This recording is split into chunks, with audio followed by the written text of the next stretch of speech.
I can't believe I'm holding the key to shaking up Mondstaff's entire wine industry in my own two hands! I can just see it now. The more alcohol those drug fruits consume, the more sober they'll become!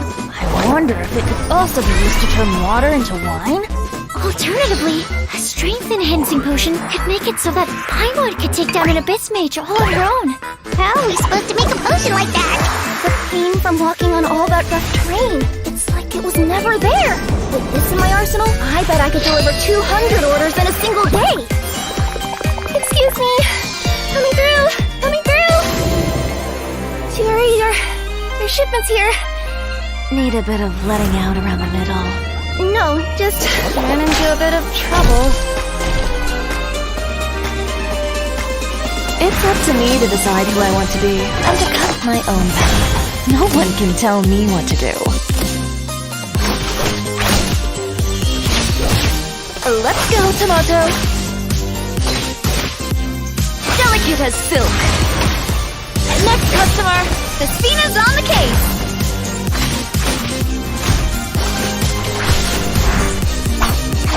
Is Fiori here? I'd like to return my outfit. What kind of rags are you trying to sell us, huh? Ugh, you didn't get bought out by my competitors, did you?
Cat's tail. Ah, what a nice surprise. Don't tell me you came to learn Genius Invocation TCG without bringing any cards. It is time to see what you are made of. With sword comes shadow. Go as one!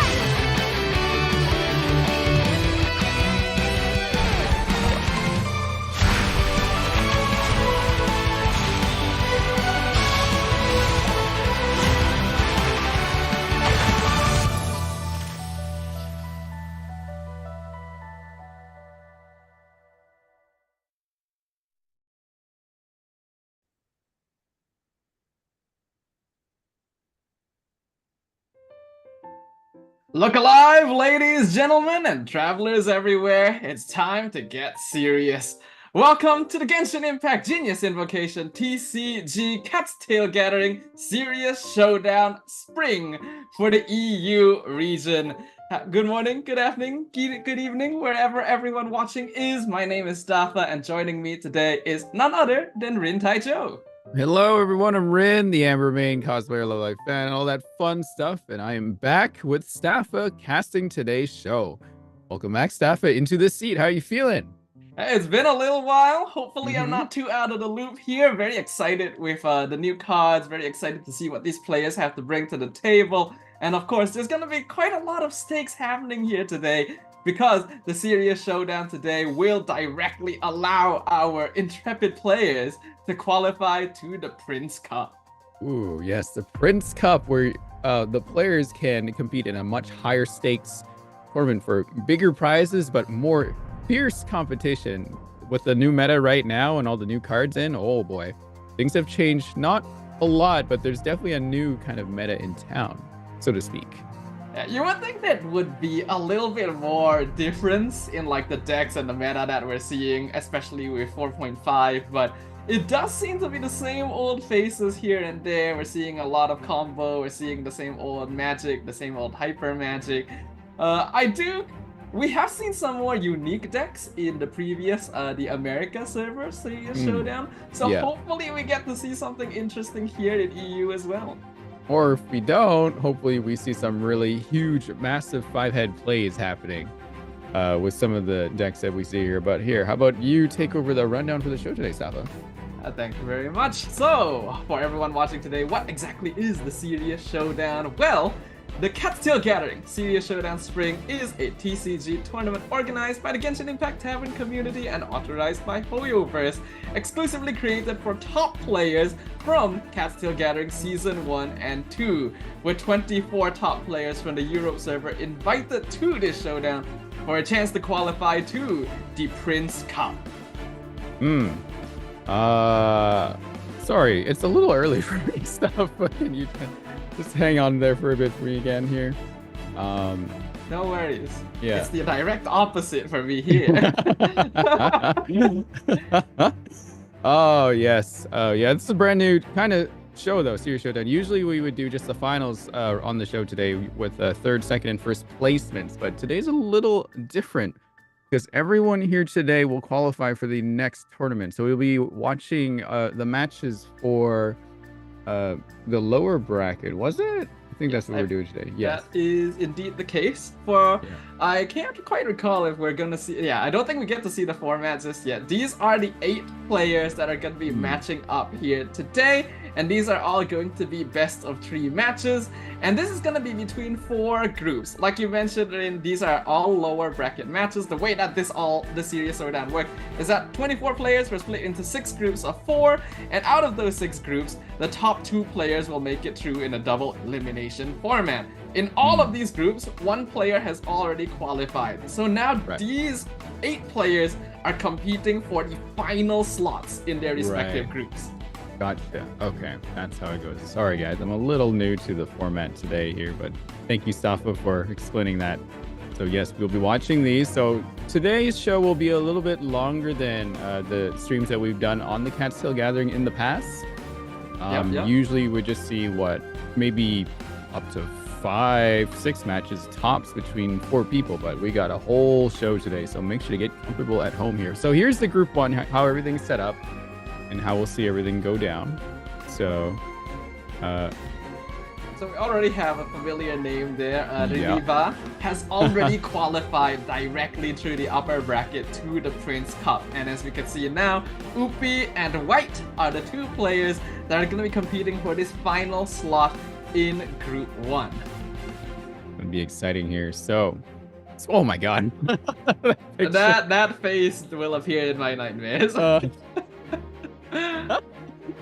my god, that's so funny. We were not prepared for that one. And then look at the deck, of course, too. Give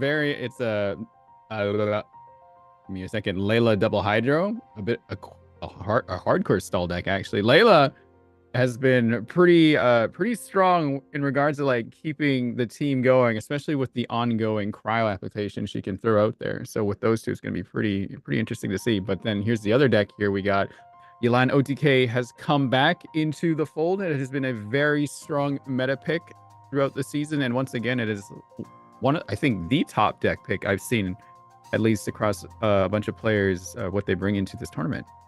Yeah, I think that is what we're noticing. With the recent adjustments to Gilded Dreams, we can definitely see that the more aggressive early game decks have been affected pretty heavily, with Finale being the most obvious. A deck that has been dominating the meta for many patches, instantly removed. And because now the patch is no longer leading towards early game aggression, we're getting to see Yelan OTK shine once again. Yeah.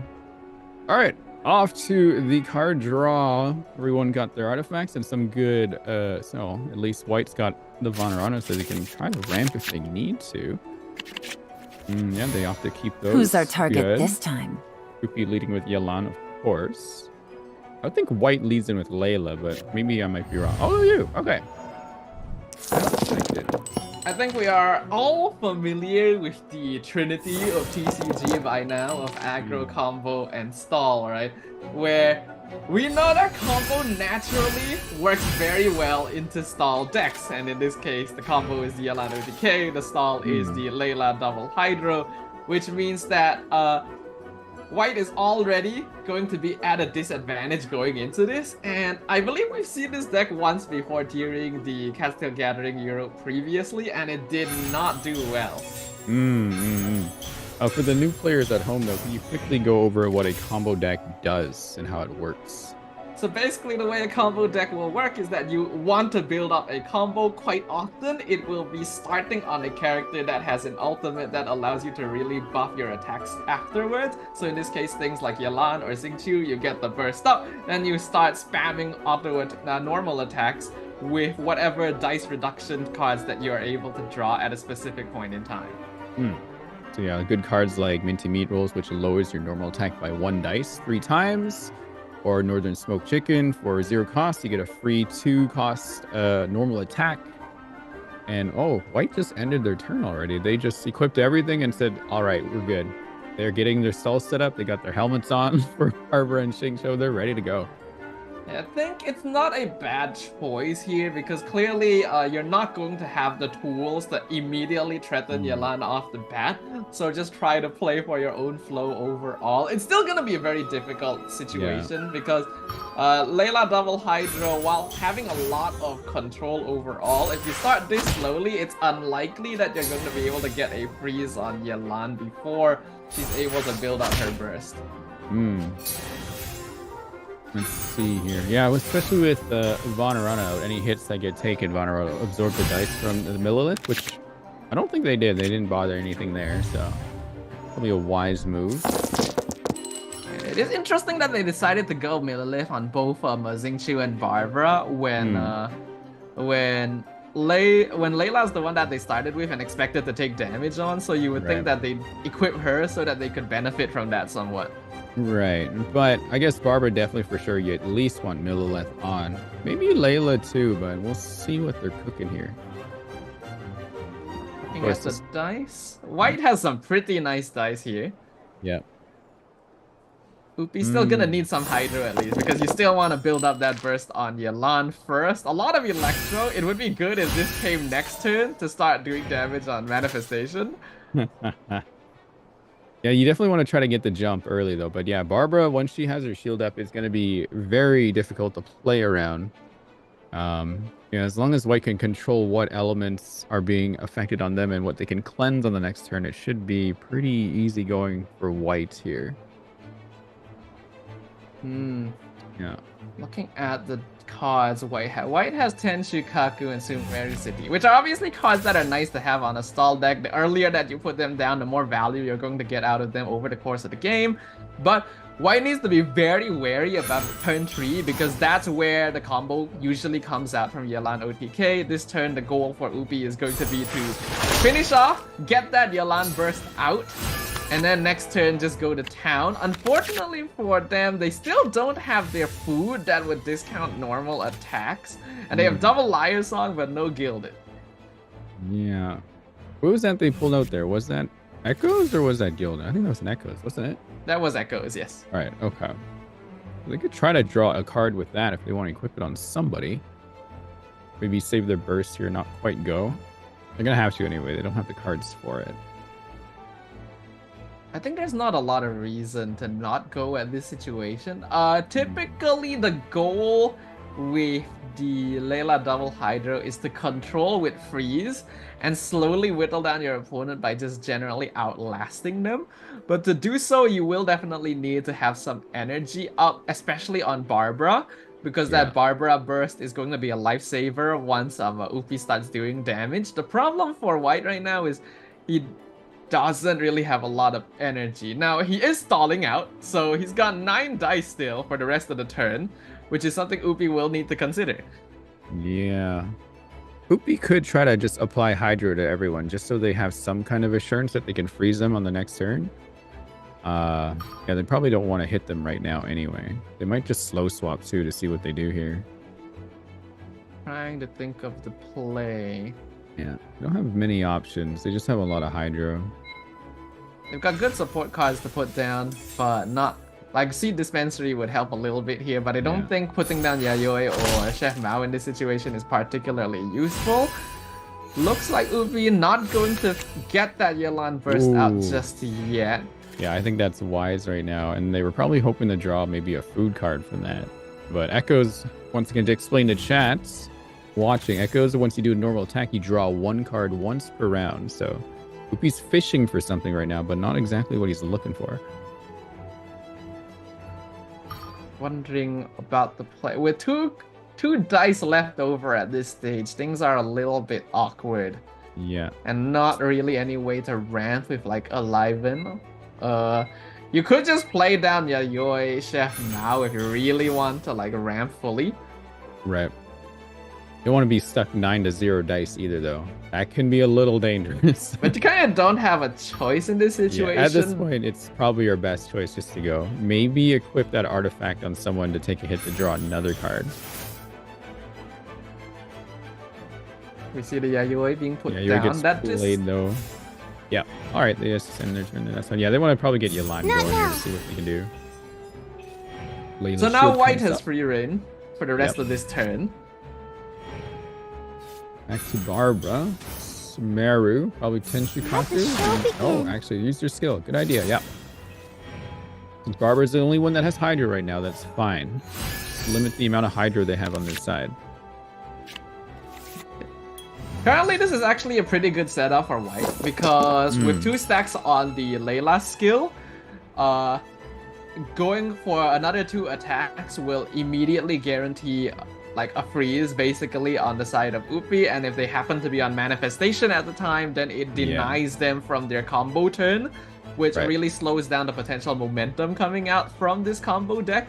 I think it's still going to be quite difficult to overcome the inherent disadvantage that Stall has, but smart play will always come out on top. Yes. They do need to try to get Hydro on manifestation if they can. That's kind of their goal here. Oh, we have a quick swap to maybe Senor to freeze Barbara? Things are about to get dicey. Oh, a burst. Ah, I see. Okay, they're going to keep their quick swap, but they will have their burst ready to go. And they got Northern Chicken. Not a bad move here. Yeah, Northern Chicken.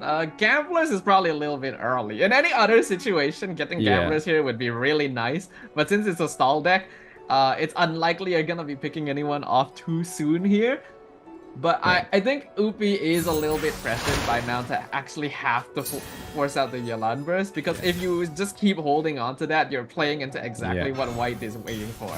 Exactly, but I really like that play. Get the quick swap there, and then, well, you probably could have just saved it anyway, we just burst. But now you have that option where you let them know, hey, I'm going to freeze you next turn, so you better do something. Or maybe spread some electro damage across the team. So this is a very awkward spot right now, because one more attack from White will guarantee a freeze. Upi ideally wants to start switching to one of their DPS characters now, so that they can start doing damage. But if they switch to Signora or Manifestation, they're guaranteed to be frozen straight away. And if they do an attack on Yelan to try and delay the turn, then they run out of dice to do anything meaningful for the rest of this round. Maybe you just bait their quick swap out, though.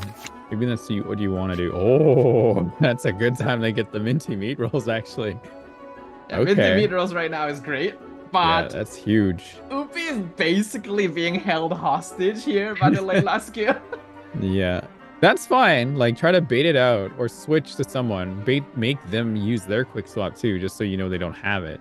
The next turn you have your minty meat rolls, you can go here. All right. Echoes back on the Yelan. Normal attack. That discounts their normal attack at least. That's not bad. 2 Yayoi with Gilded out and both your Liar songs. That's a pretty good setup. Actually, Gilded Dreams is a god draw here. Because they use the echoes to discount their normal attack by getting dice back, so that they're at least not wasting too much with the normal attack to delay the Layla skill. But they know that it would waste the limited amount of dice they have this turn. Gilded gives them another effective like 2 or 3 dice, which is going to be huge in allowing them to try and outmaneuver the potential freeze coming out. Unfortunately for Upi, White can just keep switching around until he finds the opportunity. So this stalemate will have to be broken at some point. Yeah. I don't think White wants to use their quick swap yet, just so they have that escape out. Beating them dice though by hitting them, unfortunately. Some damage coming out though. I think what Upi is trying to do at this point is that they're convincing White that they won't have enough dice left over to switch to a DPS character and attack this round, because they just used an attack on Yelan. So with 3 dice left, they cannot switch and attack. But Upi has calculated that they have Gilded double Liar Song, so they actually can. And by doing this, they baited White into using the freeze on Yelan. Yep. And they're finally broken out of the hostage situation. There we go. We're gonna see some fun. I guess they could go here. They got Minty, they got their Liar Songs. Yeah. Absolutely. Oh boy, here we go then. This is gonna be a painful turn. White will. Hold on a moment here. Not bad, not bad, not bad. What's the line here? You get 2 dice for. You can get. I think he can actually use the Covenant. You go Liar Song into Gilded, attack again. You go Covenant. Oh, this is gonna be painful. This is gonna be painful, yeah. That's a really nice draw at this stage. Yeah. Liar Song. Pull back Gilded. Re-equip Gilded. 2 dice. White doesn't know what's coming. Ooh. Oh, that's a huge play. Another Gilded too. They don't need it at this I know stage, they don't need it. It's not? just nice to see, right? Like, get it out of there now. All right. White 0 is not dice. prepared for the potential 2 more attacks that could be coming out of Ubi this turn. The Lotus is a good choice here to like defend Barbara. Will survive at least 1 more attack. All right. Covenant probably now, yeah? Yeah. Covenant, they still have 1 more attack discounted by Minty. Yeah. That wouldn't be enough to get rid of Barbara here. It would do 4 damage, which means that Barbara would be left at 3 HP? I think you could try to get the burst out. Is there a way they can do that? Covenant Burst. and Gilded? Because burst can hit, but then the follow-up will do... You are correct, yes. Yeah. 2 or 3 damage? I think it was 3, wasn't it? Look that up. Yeah, it's 2 damage first and then 3 damage with the summon. So it would be enough to would be enough. lethal Barbara. They're ending their round. Interesting. Okay. They still have Yelan burst though for the next turn, so that's fine. Okay. We see the Gamblers and the Lotus, and then the Yayoi and Veterans for the side of White. Looks like Upi is basically trying to save their resources for the next round. If they full commit here, and it just so happened that White had, say, something like the double dice in hand, then they would be in trouble. I think they should have gone for it. You got to get rid of Barbara out of this team right now. The longer you keep her up, the more dangerous she gets. So they should have done that last turn, but if they can't, they got to do it right now. Yeah, I have to wonder if Upi maybe didn't see it align. I'm not too sure if it was something done intentionally to try and preserve resources, but you are correct, Rin. Now that Barbara has 3 energy, a lot of the damage that was done last turn with some luckier pulls is going to be negated. Yeah. All right. Well, they can still do quite a bit and spread it across just from manifestation alone.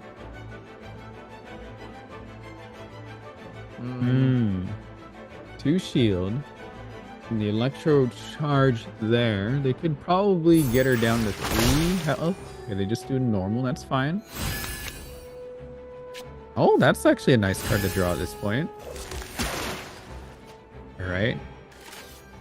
If this was old manifestation, skill would have actually lethaled Barbara. And because it's the more recently adjusted manifestation, the lightning rod is not attached until something actually is done. Which means that Barbara will get that burst out, top up the side of White's field. Now this still isn't actually that big of an issue for Upi. I feel like it may definitely have been a mistake not to go for the burst. But okay, that Princess gets played, so an artifact that gets replaced here will generate 1 Omni die. Assuming they're gonna put Gilded on, because they can Lyra Song and Gilded again. Yeah, I think so. Yeah, then they can save the dispensary for the gamblers for free equip on a lethal here, if they can do it. And they still have Covenant on hand too. Yeah. Yeah, I'm trying to calculate it. The unfortunate thing is that they no longer have Minty. They still have 1 Northern Smoked Chicken, so they have at least 2 attacks coming out this turn. Yeah, that's really good. And then Covenant into Gilded would give them another. Oh, they put... Okay. Interesting. Lotus onto Manifestation. Why? Yeah, I'm trying to figure out why. Because like, that means that you're no longer able to use Northern Smoked Chicken on Manifestation this turn. I don't feel like White does enough damage on anyone on his side to actually like warrant that. Oh, he didn't replace either. Maybe he'll do it on the next one? Not too sure. Things are looking a little bit He's strange. bursting. Okay, no, that's fine. Okay. Another Northern Smoked Chicken. Unfortunately, Manifestation is full. Yeah. Only enough room for 1 dish. Upi's probably trying to limit the amount of hydro application is on his side as well. Their side, sorry. Barbara needs to get out of there though. But she didn't attack yet, so she doesn't have the probe on her. Upi might be trying to bait out the quick swap into Layla for the freeze. Yeah. Because we have to remember Layla's attacks would count. Layla's skill would count for 2 stacks onto her ability, which would get a freeze straight away. So I think Upi is trying to bait that out. Yeah. I think that's a good call, yeah. That's probably what's happening here. Don't feel like it's something White necessarily needs to do yet, but they do probably need to switch off of Barbara at least. Yeah. They need to get off Barbara right now, because that is a free kill there. If they do not. Off the Xing Show.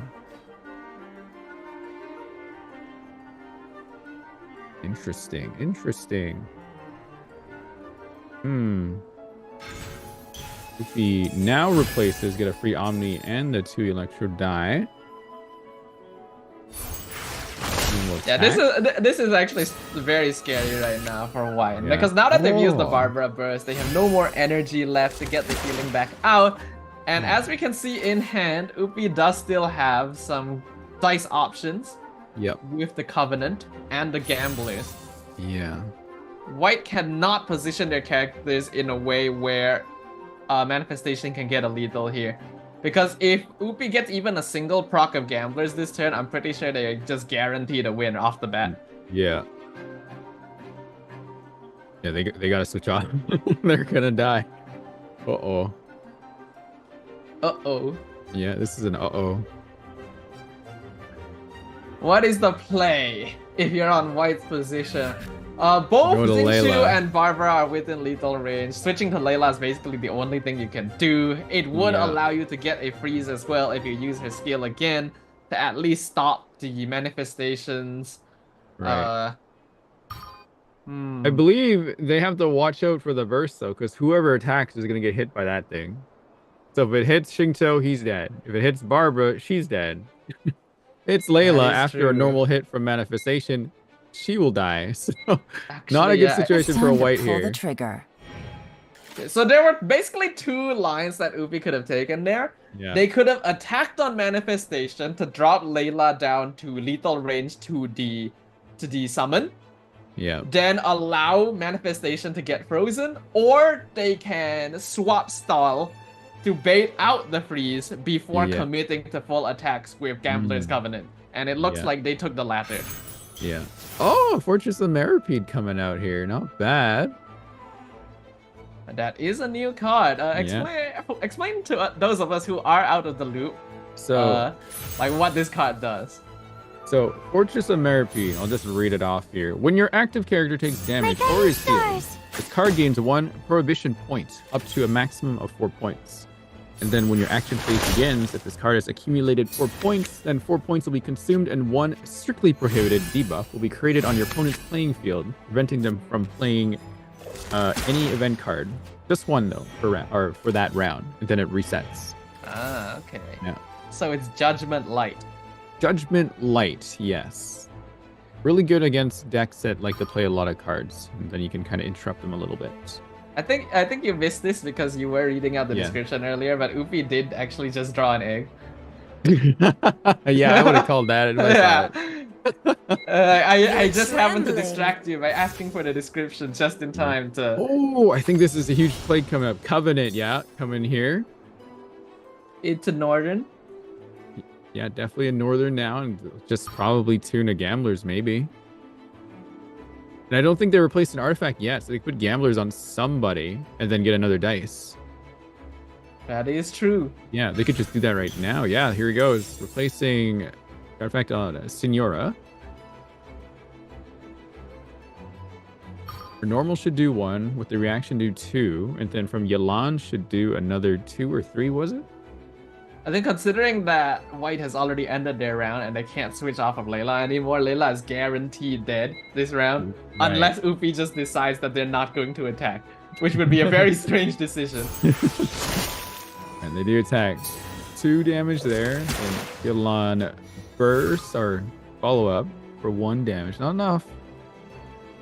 No extra dice left, unfortunately. Fortress did get 4 stacks, so Yeah. next round Upi's first action card will have no effect. But considering how much food they have in hand, I don't think it's gonna affect them very much. Yeah.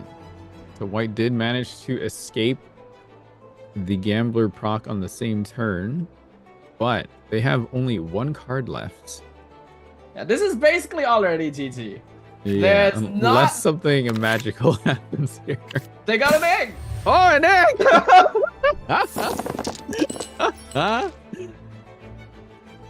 Oh, will the egg be the play or not? We'll see. If only Barbara had her burst ready to go here, it would have been huge.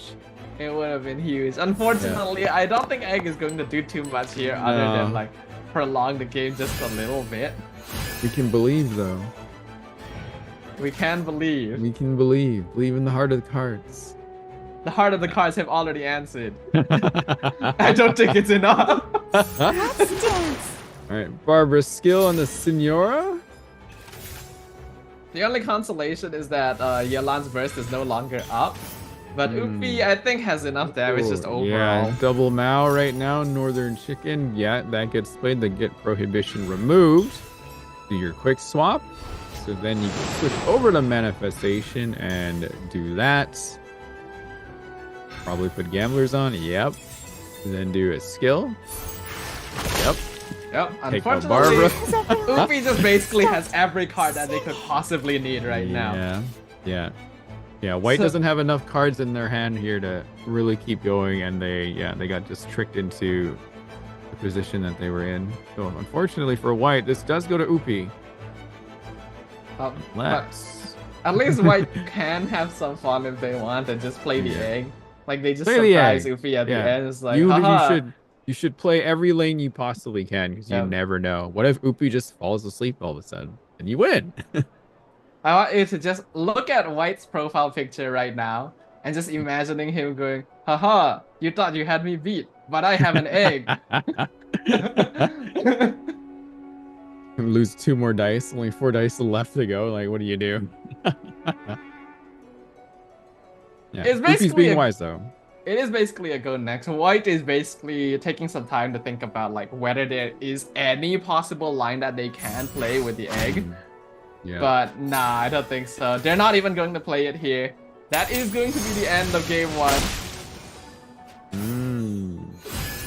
Upi just needs to land the final blow, and then we will be going into game number 2. It's an unfortunate matchup here again for White because combo into stall is just very difficult.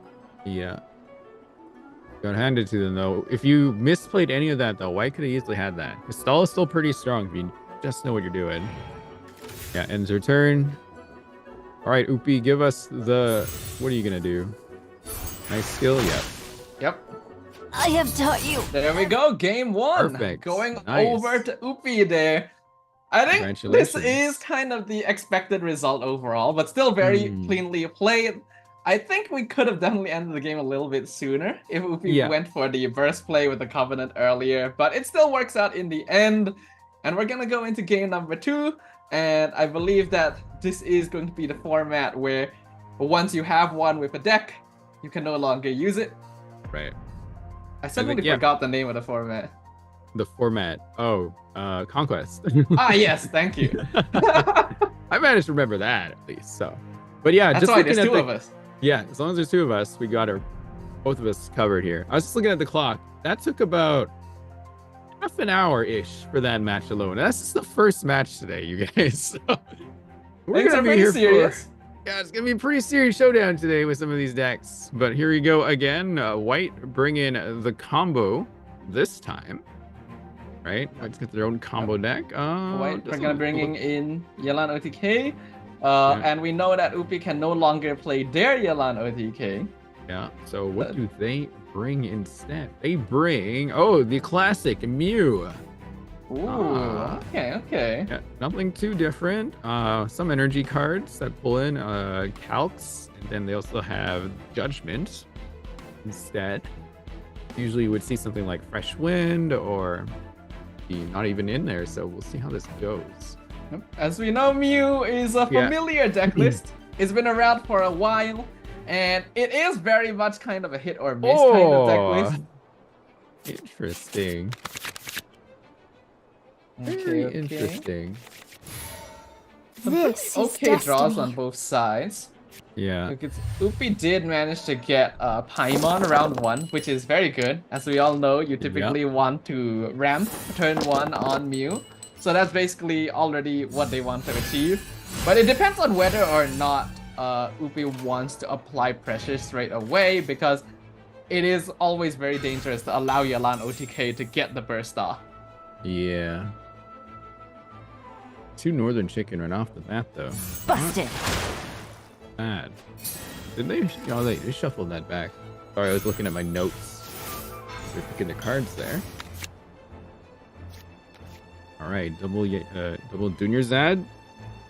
Will make a very nice Paimon play on the next turn for 1 dice, should they use it.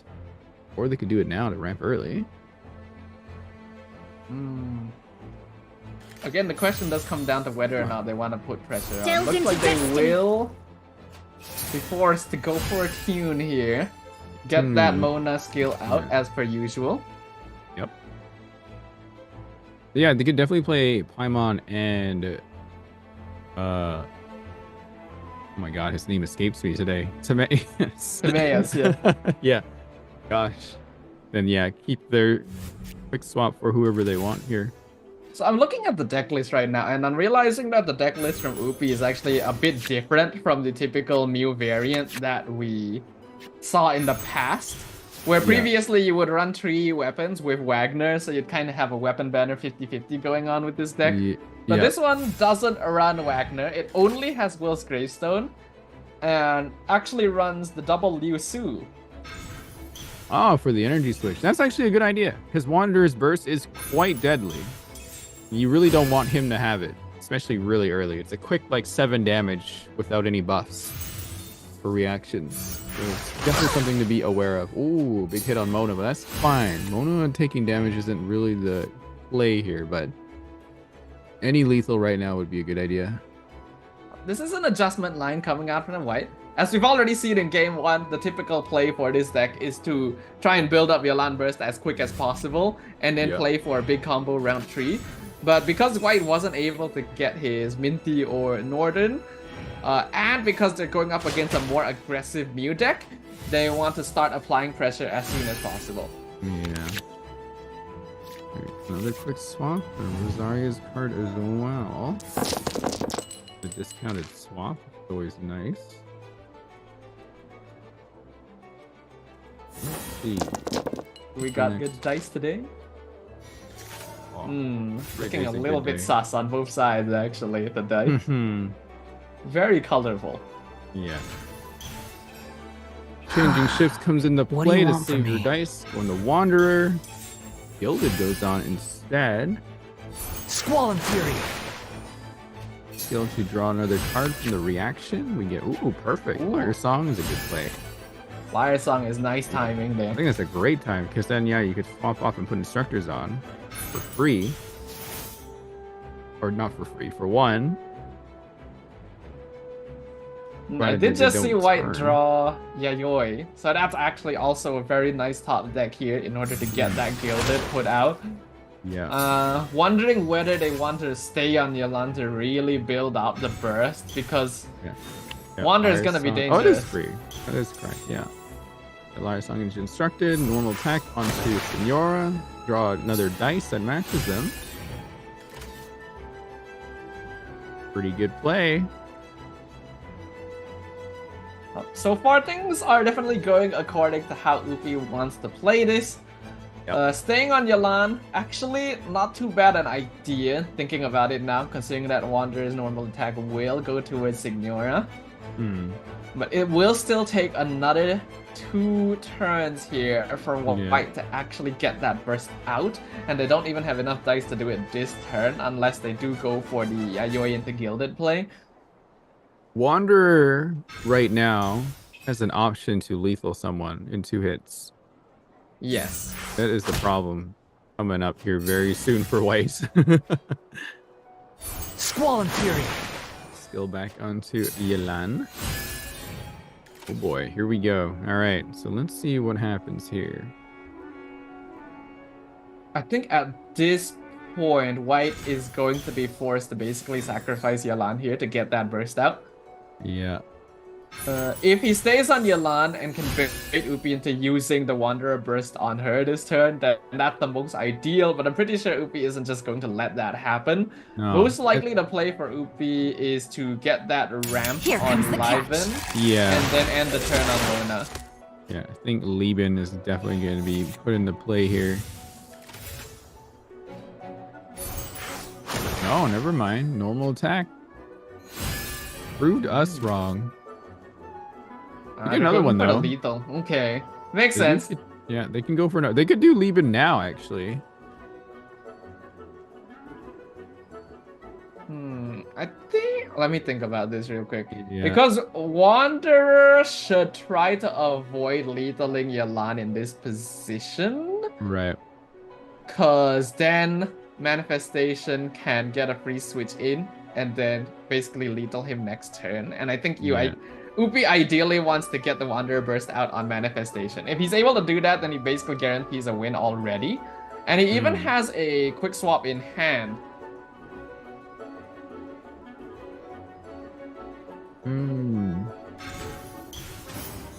Seed Dispensary. Chef Mao. They have to play Covenant if they want to play the card that they're holding on to right now.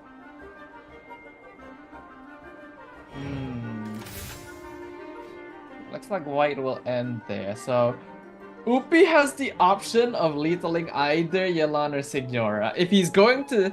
Actually, no, I don't think it's worth it. I think you really do just ramp on Libin and go for next turn. Because if you go for the lethal on Yelan, you give Manifestation a free switch. No! Oh, wow, really? Yeah, never mind. He says, no, watch, I'd win. Because if you lethal Yelan, you give Manifestation a free switch in, and then Wanderer is dead. If you try to go for Signora, then she just revives with her passive. Unless like Upi is just so certain that Eula can clean up that I think that's just the case. They're just saying that I don't need Wanderer reverse. So long as the Manifestation is Hydron, you can threaten with Eula. Like you can't. You got Paimon as well to give you that dice for assurance here. That's fair, yeah. And you got a quick swap in case Wanderer for some reason does not die, right? Yeah, I think Upi's got this. He has this on full lockdown at the moment.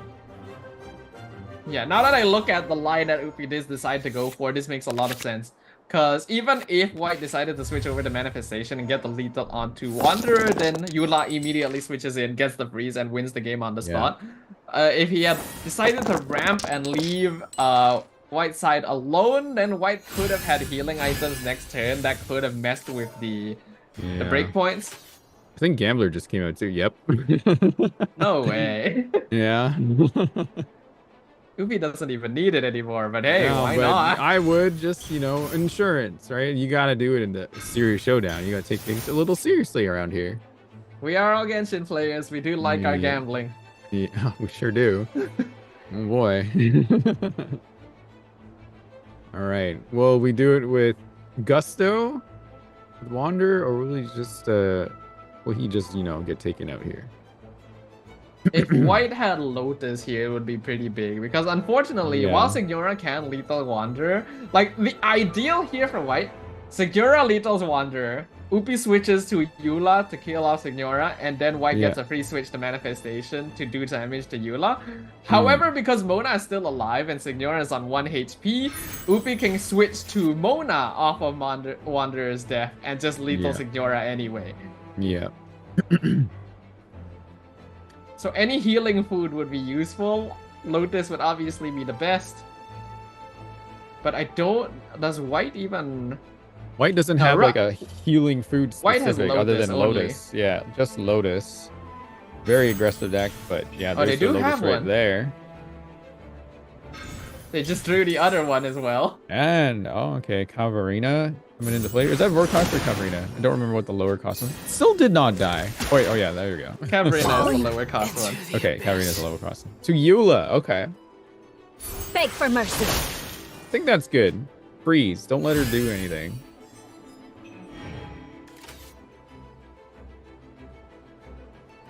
Trying to figure out the correct play. I don't think there is anything left White can do. Even if they do hit Eula, they're not going to hit them enough to take him out. Eula will just freeze. Yeah. Yeah. Yeah, I think that was a good move. Freeze is really strong right now. It's White 99.9% Upi's game here, unfortunately. That's right. I'm trying to look at it from White's perspective, trying to figure out like if there's any path to take. But now that Signora is frozen, you can't like delay the turn with anything. You have to swap. And then Manifestation just gets frozen and Upi has more than enough dice to finish things off. So yeah, it is GG. It's GG at this point. Quick swap over to... Like a quick swap to attack with Lotus, but even then, that's only like delaying a little bit. Yeah. How much damage does it do in total? Like 4 to Eula? Yeah, that's not the enough. Skill? Yeah, it won't be enough. I think this might be it.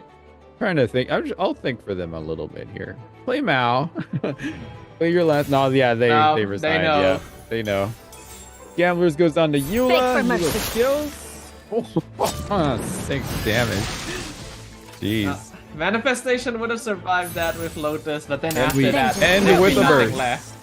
Upi takes the game. GG 2-0. Wow. And that means Upi qualifies to the Prince Cup along with Ririba for Group 1.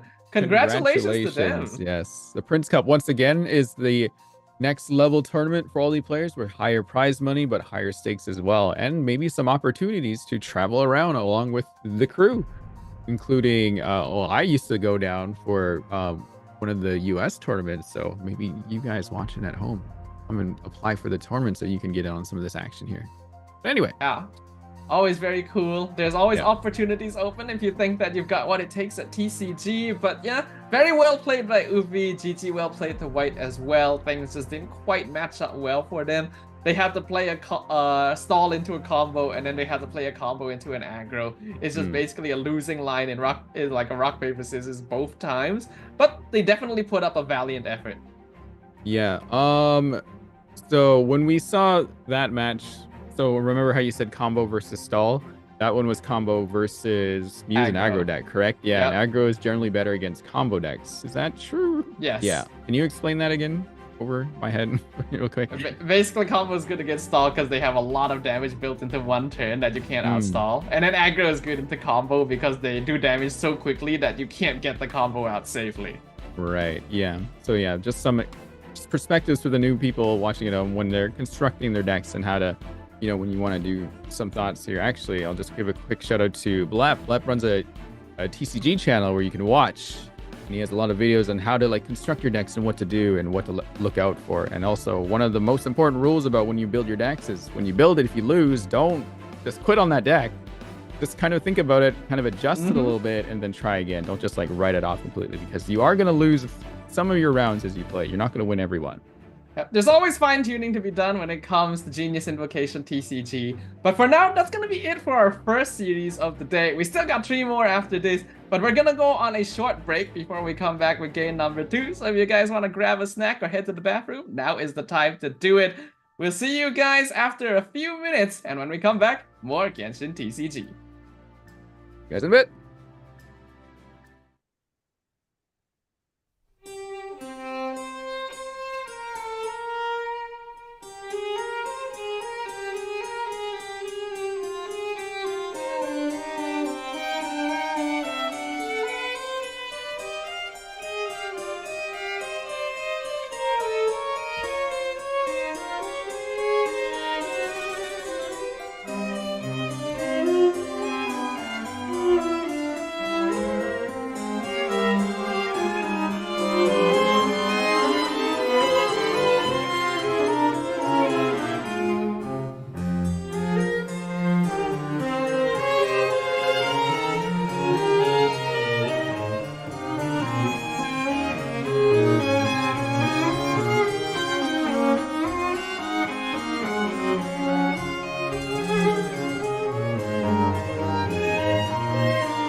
Ladies and gentlemen, thanks for being patient with us. Welcome back to the Genshin Impact Genius Invocation TCG Cat's Tail Gathering Serious Showdown Spring Tournament for the EU region. Once again, my name is Staffa. I'll be your commentator for today, alongside the one and only Rintai Cho. Hello, welcome back, chat. Hello again, Staffa. Glad to have you here with me on this Serious Showdown for the Genius Invocation TCG EU Nice to be Spring. here. Yeah, so we just watched our first match between White and Upi, with Upi taking both games 2-0, so they advanced to the Prince Cup along with a familiar favorite, Liliba. Now we're going to go see our next group, which should be Kalomon versus Vesta. So once again, for those of you who are joining us a little later on in this stream today, all of these players have been split up into groups with only 2 players from each group advancing. As you can see, this is now Group 2, where another familiar name, Kevin Z, has already qualified to the Prince Cup previously, and now Vesta and Kalomon will be competing for the remaining chance to move on. So happy for Kevin to make it through. Yep. That's my boy right there. All right, what we got for Kalomon with the Lynette profile? Oh, here we go. So this, we have a variant of this, Linny Seahorse, and usually Yaoya, but instead we have Ashtaha in this one.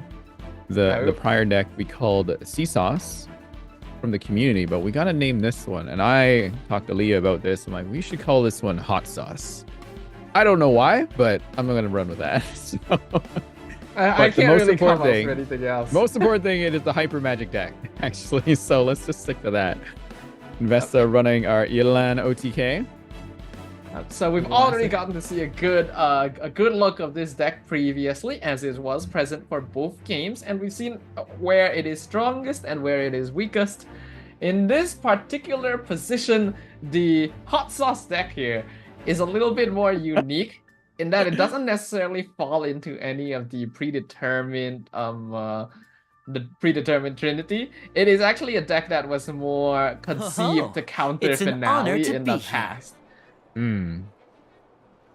right, let's see how this goes then. Just staring each other off right now. Which cards to draw? Vesta with Yelano TK. Kalomon with Hot Sauce. Who do you think is going to run in with Kalomon's side there? We know it's going to be Yelan on Vesta's side, unless they do something totally out of what I don't know. Oh, actually they did. They did. They're like, oh, I'd do something different. Senora this time leads in. Okay. So I'm personally not quite as familiar with the Sea Sauce deck, or its variant here, the Hot Sauce deck. So I'm not actually too certain about what the typical line is here. With the Linny start, you can definitely expect them, Kalomon, to be going a little bit more aggressive, especially against, again, the Yelan OTK deck. You want to try and prevent Yelan from getting her burst out as much as possible.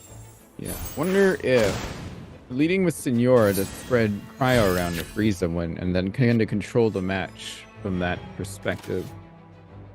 I feel like that might be too slow a manner of playing. I think it is actually the most ideal for Vesta to just continue trying to get the Yelan burst out, because the value of the Sea Sauce deck was that previously it was very good at handling the consistent aggressive damage coming out of Finale, because Seahorse is just naturally very bulky and it's even more effective against summon decks. We've definitely seen summon decks fall off a little bit more now that Finale is no longer in the meta, which means that you want to play hard and fast against this. Maybe Vesta wanted to go second here and purposely went to Senora.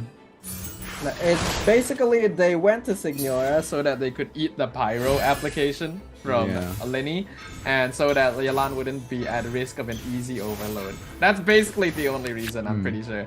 Yeah, I mean, Bogglecat's still there, so they are gonna swap over. Let's see how this goes then. I think Vesta will be okay with that because they literally have no other choice in this situation. Yeah. But getting a free switch into Manifestation is not actually a bad spot, considering that there's already Hydro applied to the Seahorse, so it could do a good amount of damage.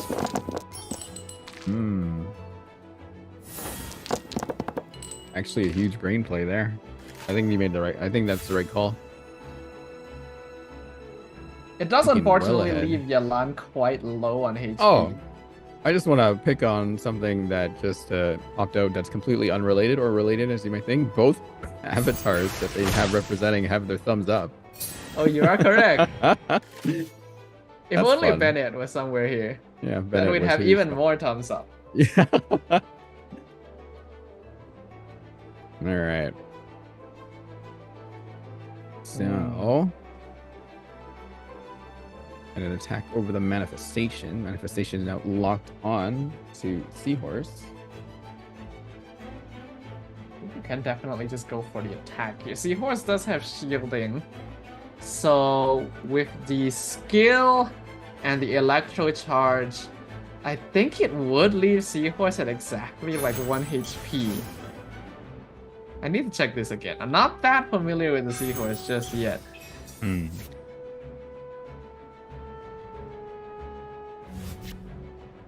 To Yolan. Hmm. Oh, it's an honor to be here. Lenny. Normal attack. Just enough to get the burst. Was that Lotus that got played on Yolan earlier? I was looking at my notes.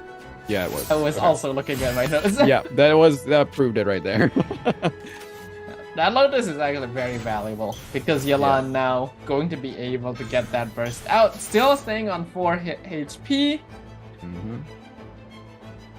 And the way that Kalamon's deck works is that it's definitely much more effective against like strong but consistent damage. In this case, yes, the combo damage is consistent, but you will take a lot more attacks compared to something like Finale, which this deck was initially designed to counteract. Mm.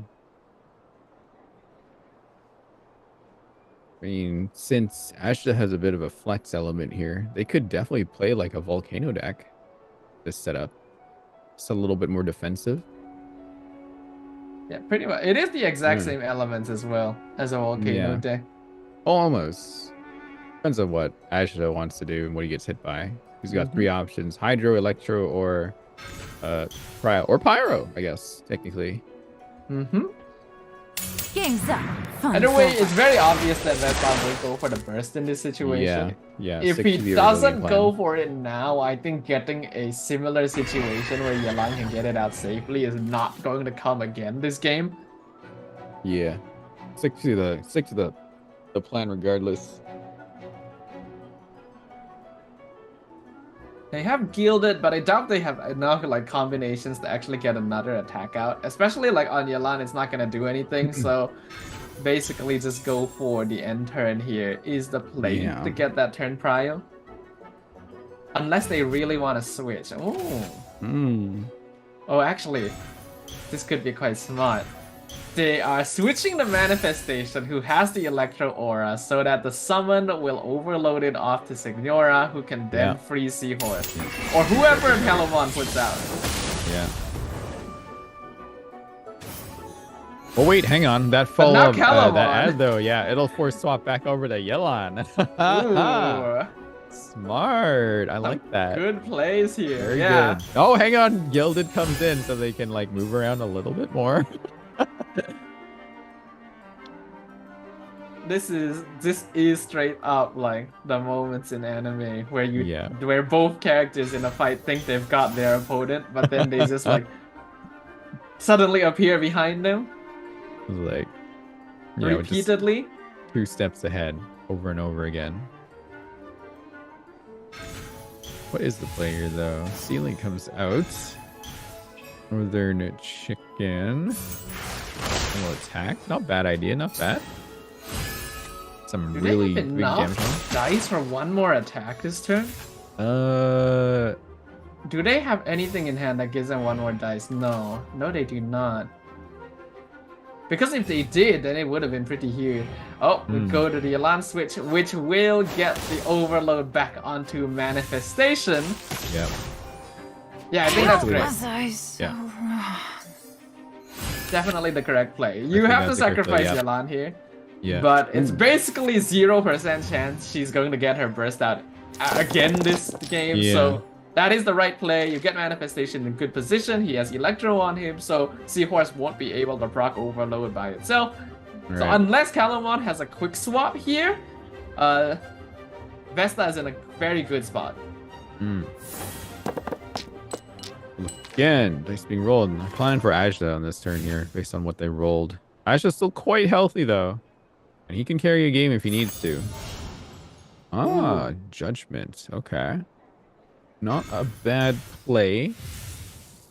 But will it be enough? Because you can still equip Gamblers. You just can't use your food that Vesta's carrying. Or the Liar Song. Calamon has not drawn either of their jets yet. No, unfortunate. Which is very unfortunate. Yeah. Lieben is there. He could try to draw him out, but do you want to go next turn? Oh. Mortal authority? Yeah, there's nothing that Seahorse will be able to do right now, and if he switches to Linny, he just gets lethal, and you want to save him until the jet comes out, because he's the one that most likely can burst. So Astaha being healthy is the best person to start tanking some damage. But they can only do this for so long, because with the Electro Charge procs, Seahorse is going to get lethal, and then Linny is going to drop way too low. Yeah, not enough defensive options here. We have Gilded. Make a little bit more dice. There is no atonement. Get some crystallized down. Your pain. Become Electro. There's one. There she is. All right. Hang on. Okay. We can just draw their dice out on Vesta's side. They do have War Princess, Ito, and Liar Song, though. Here comes Gambler. The thing is, they're still passing the Judgment in play. Right. So actually, it's Calamon really needs that next jet. But even if they do get it, Vesta still has enough dice to attack. They just top deck the Lotus as well. Oh, hang on. If they can take out Manifestation, make sure they don't have Gamblers right now. But they do have Liar Song. But no, hang on. They can't play Liar Song because of... Will not absolve you. Hang on. This might actually be kind of close Even if they here. take out Manifestation, they don't have enough left in the tank, like, to take out Signora before she does the same to them, I feel like. Well, Signora she doesn't have enough lethals- dice here, no? Well, actually, yeah. No, maybe she will. Gamblers? Yeah, Gamblers, Liar Song, Gilded. Yeah, that's enough. It is definitely enough. Yeah, that's enough. Yeah. Misread. And Oh, even wow. if they didn't, Yeah. we kind of forget about the Yelan burst as well. Yeah, Yelan That's burst something was that still just active. kind of slipped Yep. our minds. Yeah. Usually we don't see it like there with everything happening. That went like back and forth really fast. Actually, really fun to watch. So, not bad. Pretty good. Yeah, I That think round. Oh, go we're, ahead. we're Sorry. definitely seeing that the Yelan OTK is like the most popular deck in this meta for a reason. With the nerfs to decks that match up very well against it, is now very consistent in its ability to get the Yelan burst out and basically unmatched in the amount of damage it can do in turn 3 and 4. Yeah, Hyper Magic is generally just a very hard deck to run too. And I think Vesta was it Vesta? Or was that Calamon? I can't remember. I think it was Calamon had the yeah, Hyper Magic. Yeah, Calamon was just like, what do you call it when it's not top deck, when you're just pulling the bad cards all the time. Just really unfortunate draws out of there. Like, he wasn't getting the cards he needed right away. So that's just how it goes, I guess, right? You're not going to win all your matches. Unfortunately, when you don't win all your matches at this stage, it is going to cost you a lot. So hopefully in the next turn, we can make something out of it. The thing is, getting while it did take a while for the Jets to come out, like he did end up drawing his first Jet at a pretty good time. Like, that turn was not a bad turn to get it. It's just that the Yelan OTK deck went a little bit too fast for them. Yeah. Calamon now brings out Yelan OTK. Pretty standard, pretty classic. Nothing crazy here. I think we are going to be seeing that basically every player, if they don't start with Yelan OTK, are going to have Yelan OTK somewhere. It's just too consistent. Now it is. Oh, another version of Hyper Magic coming in with the boys. Actually, the boys. Yeah, the boys this time coming down. If I'm not wrong, this was like the original iteration of Hyper Magic, right? Yeah, I believe this is like the most popular one that started it. It was one of the teams that when I casted with you back in on Cat's Tail EU, yeah, this was probably the deck that you saw when you first saw Hyper Magic. So Yep. let's see how this one goes here. Can we see the jet engine actually take off, or will Yolano TK show why they're at the top of the game right now? Yep. So this hyper magic variant has a lot of utility overall because you can hover around with Chongyun and Xingqiu to consistently freeze with Chongyun's skill and Xingqiu's burst. And then when you find the right timing and you're able to get the jet engine going, then Razor can come in and clean up. So in a way, it is a combo deck. Yeah. You're I saw trembling. Callum on the card draw there. 2 dispensers right off the bat. Let's just see if they get a good die roll. Yeah, they got a pretty decent die roll there. Yeah, Ooh. not bad, not bad. Unfortunately for Calamon, they got basically the elements for every other character.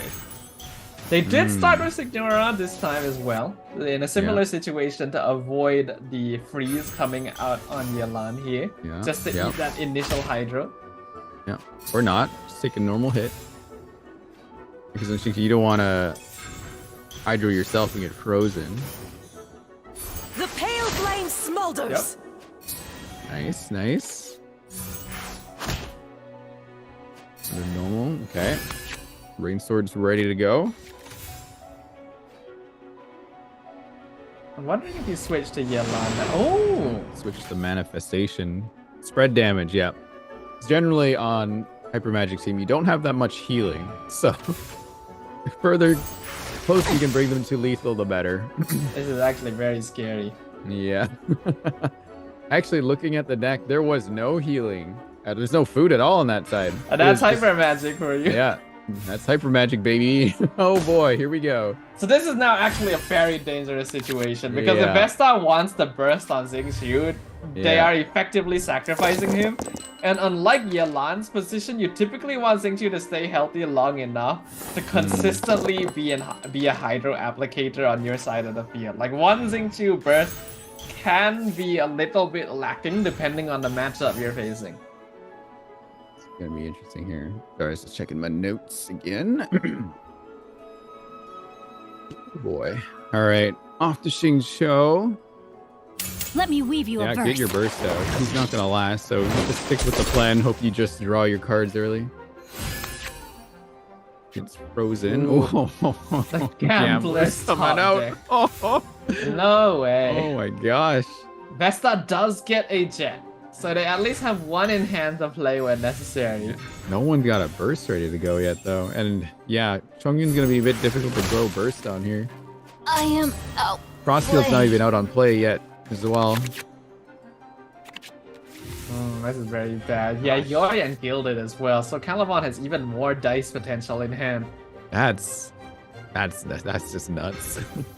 It's pretty nasty. Oh my Vesta god. does have a lot of tools, but with Xingqiu down.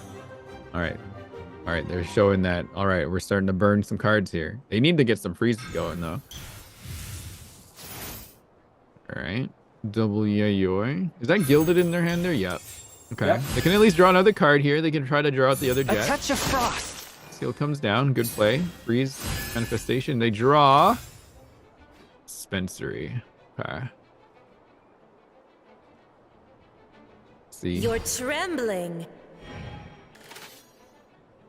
2 dice left, unfortunately. They can use Liar Song Gilded and then normal attack freeze on Signora just to make sure she doesn't do anything. And force her over into Crimson Witch right now. I'm trying to think if that's the right play. Yolan can't do much here. Like, they'll stay healthy on Kalma. Yeah, I think that's what they're gonna do. And Gilded comes back in. We'll do a normal attack to freeze. Yeah. They'll have to swap over to Yolan. Ooh, they have their own though. Then they draw. It's time to pull the trigger. Okay. The Hyper Magic is definitely starting to rev up Yeah, here. it's starting But to look good here. What Calamon has done is that they've set up in a situation where Yelan can safely build up her burst without any threats here. Because Calamon now has 7 dice to Vesta 0. And although yes, both Manifestation and Signora are low on HP, we know how dangerous it becomes when Yelan has that burst out. Gotcha. Right. That she does, right? She will have it. Well, not yet, but soon. They could Lyre Song now, or just Gilded right now. Yeah. You never know. That does bring Shincho really low here. Yeah. Ooh, this is gonna be close because Razor's still up. Razor is still up, and actually the rest of them are pretty low here. Like they still got a freeze they can do on Yelan. They can't hit that burst off.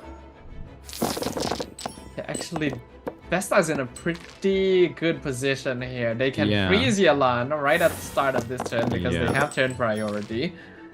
Does Calamon have a quick Calamon switch? has They do. quick swap. Yes, They have a quick swap. which would But that's allow fine because the other them- two are very low in health, and Razor's just ready to go. Yeah, we have gamblers there too that we can play. Is that a board princess I see in Vesta's hand as well? Yes.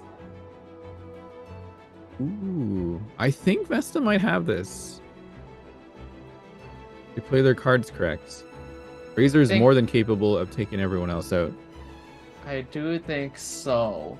Right now, the goal is for Razor to be able to survive like 2 hits. I think if Yeah. Razor can survive 2 hits and take down Calamon at the same time, then Vesta has this game. Yeah. Because Chongyun freezes Yelan. Like, from Vesta's perspective, if Chongyun freezes Yelan here, Calamon would be forced to spend a turn to switch. But I'm pretty sure he's considering that with the number of cards that Calamon has, the chance of a quick swap is very possible. Yeah. And losing Chongyun would be a pretty big blow. I wonder if they'll quick swap with Catherine over to Razor and just freeze Yelan that way. Ooh, Yeah. an interesting option, actually. Hmm. Oh, they opt for the normal freeze. That's fine. I think that's still a good play. Yeah. Okay, Calamon will probably quick swap to take out Chongyun right away because they know that is deadly. And this is gonna be a big blow because I don't think Razor doesn't do enough to do 4 damage. And then now with Lotus, Razor definitely doesn't Right. do 7 But damage. Razor will still get a freeze though. That Frost Field and that normal After will follow all him over to that- there. Training. So he can just freeze. He should have enough dice. Yeah, no, hang on. You have enough dice to do this?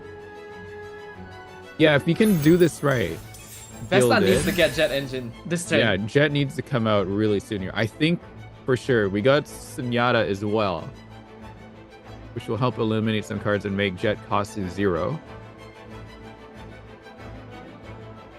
Vesta has to play this precisely. Yeah, they have the board too as well, so they can make another dice. Yeah, first of all, let's just get the freeze out. Okay. 3 dice left. What do we got there? Normal. Got the flowing rings. Yeah, they gotta switch over. I think Vesta It's could time get to this. pull the trigger. They have The quite a Yelan. lot Actually, of, no, yeah, that's actually, really smart. Really smart. Yeah, do not let the. Yeah, actually, that's really good. Vesta actually has a lot of artifacts with the board princess. Yeah. So that's another 2 dice guaranteed. And Already. they have. Did the dispensary get used already? I don't think it did, right? No, we could tell Yeah. by the fact that everything in hand is discounted. Yeah. Okay, we're princess 2.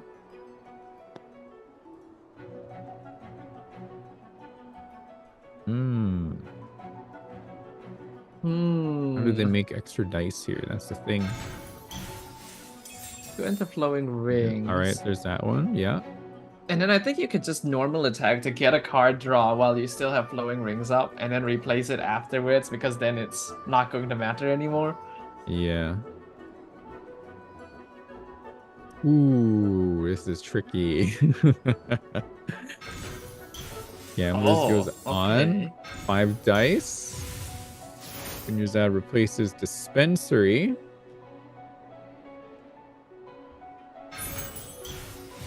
Jet comes out. Ooh, I Then thought that was Jet for a moment. Sunyata replaces Junior Zad. The other Jet is there, but they don't have enough. Wait, that for was burst. generated. That was a generated jet. Yeah. That was a But generated jet. they just don't have that one extra energy they need. And they're one short of a dice. They might have to like, yeah, take turn advantage on the next if they can, but it's gonna be tough. It's gonna hurt. What is that one cost location they have in hand there? That looks like Leo Harbor? It does? Ah, Yeah, I think it sweet is. Yeah, Leo immolation. Harbor. Off the Crimson Witch. I don't know. This is gonna suck Come, now. what Yeah, about this fight? plus the attack coming up, that's gonna be 5 damage coming here.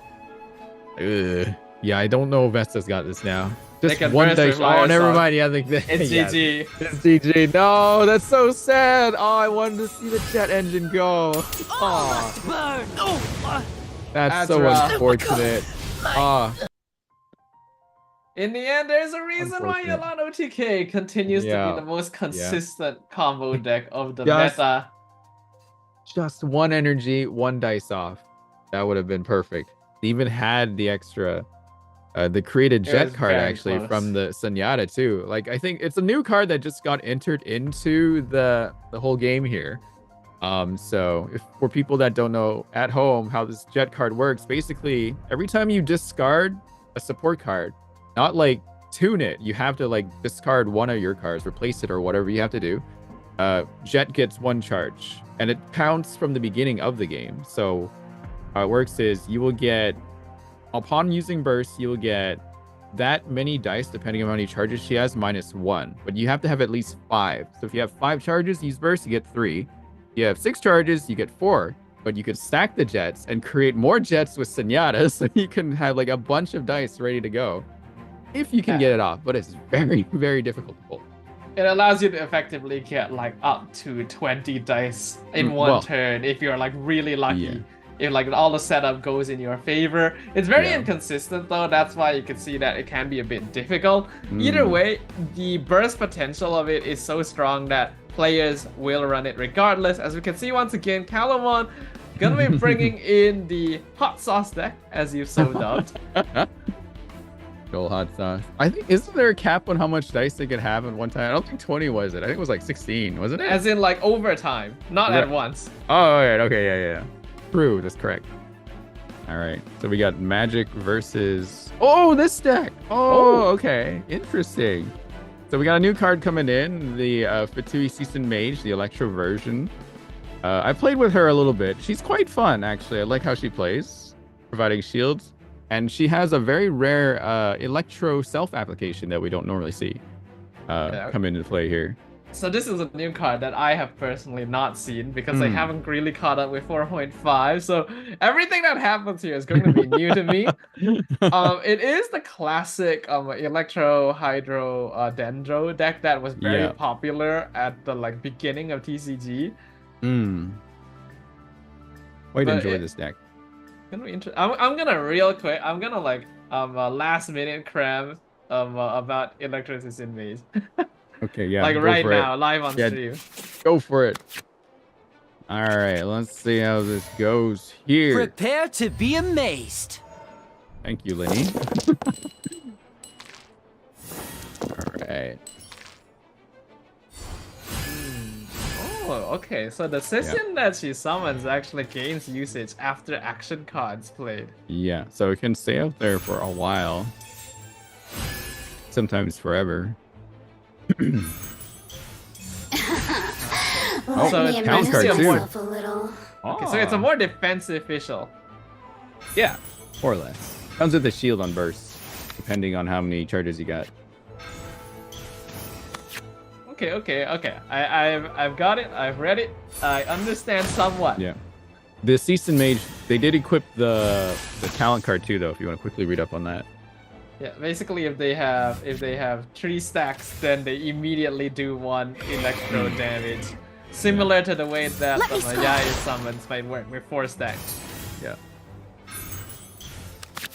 So actually the potential electro application on Season Mage is actually kind of insane. Yeah. Be an interesting one to see here. Vesta, right? Let's fix my notes here a little bit.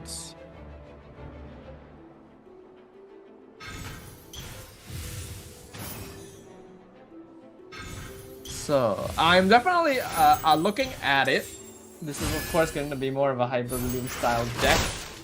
The way that you would want to basically switch around between different characters in order to constantly apply reactions and get like dendro cores and quicken stacks. The thing is, because this is a deck that's gonna play majority off of summons, it is actually a very good matchup for the Seahorse. Yeah. Palamon does draw their jet early, so that's good to have on hand with Zenyatta as well. For those at home that does not know how Zenyatta works, Zenyatta is that little Tari that you find in Sumeru. What Zenyatta does is they can discard one of your support cards for you, and then they will create 2 brand new cards into your deck. Generally more, I think, companions, and I think that's it actually. Companions and locations? Yeah, pretty much. And then the next one will cost 1 dice instead. It's a very good card to combo together with Jet, because you're basically generating extra support cards that you can use to build up the Jet stacks, and you're also replacing one as well. Right. You're basically getting rid of the one card without even needing to fill up your support slots. So that's why you see the Jet engine running with Zenyatta basically all the time. Yep. Sumeru crew's got to stay together. That's how it works. Yep. We do see the Dendro Core now being created here after the Bloom reaction. Seahorse has been doing a good job of basically tanking everything up until now. Like this is a very unfamiliar matchup to be here, so I don't think my insights are going to be quite as. I mean, you can kind of call it as we see it though, right? It shouldn't be too bad. Oh, Ellen and Lusu coming into play here. That could be kind of handy with some swaps. Some of the classics. Yeah. Lusu is actually very interesting. Alright, got 3 charges on Jet right now. Ellen gets 2, and that's fine. They weren't part of the plan, so yeah, get them out of here. First comes out. Pearl on field for the next 2 turns. See some major attacks, because they got 3 charges on... What is that little thing? I don't even know what that is. Which little thing? The little flying dude. The little flying dude? Which little Yeah, what is that? What is it called? The summon? I don't even know. A summon? Yeah, but does it have like a name? It's a Sissin. Is An that Electro Sissin? Sissin. Oh yeah, okay, that's true. Delved And into they are destiny. literally called Sissin mages I had because no they idea. summon Sissins. Or Chichins. I'm not sure whether How do the you C is pronounce hard. that? Well, while we were busy trying to figure out how to pronounce Sissin, we saw. Seahorse has been lethal. Oops. All right. Ooh, tricky for Calamon right now. Once again, Hyper Magic a little spreading very dangerously. Yeah, like I mentioned earlier, ordinarily Seahorse would be a very good matchup into summon decks. That's the whole reason why it was picked up to counter the finale meta. But it also doesn't seem like Calamon is outputting enough pressure to actually threaten Vesta. So even if their summon damage is being negated somewhat, this is why Hyper Bloom was such a powerful like deck reaction at the beginning of TCG. Yeah, we see Linny and Nahida squaring off. They would usually be on the same team during these, whenever they cancel No each other. atonements for 1,000-year pain! They are finally apart. Ah, ha, ha. Oh, good. I like that. Thank you. Very good. Oh, leave it draw. Not bad. Will it be too late though? My Mona gets reckoning. taken out. Let's go. In this case, I think Vesta is quite okay with Mona being taken out. Her job has been done at this stage already. Yeah. I'm trying to figure out like what, because now Helomon is going to basically be lacking a lot of potential reaction damage. Azdaha has managed to absorb Hydro, so that helps a lot, but it's still gonna be mainly single target. Yeah, but they can still use their Geo attacks to create some more Crystallize, which can be handy here. Oh, Lotus Crisp coming on. Heated tuning. I tune one more because they're gonna skill. Or maybe the reconsidering. Maybe they should have just normaled instead. I'm finding this very difficult to read. I've not actually seen either of these decks. I'm just trying to see what Nihil wants. Yeah, they're gonna go for the skill. Reactions are good anyway. Extra damage behind the shield if they do decide to create a crystallize. What we can say for certain is that Vesta is definitely the one in control of the momentum of the game currently. Calamon's still gonna be looking for opportunities to get that jet engine up and running. She's at 4 stacks right now. Sunyata will make that 5. That was a good move there. I think Ash's burst can do up to 6 damage right now with the 2 charges they absorbed. And I think their burst does 4 normally. Yes. So yeah, it would be 6 damage. So Nahida is within lethal range. Yeah. Unfortunately, Nahida burst only does 4.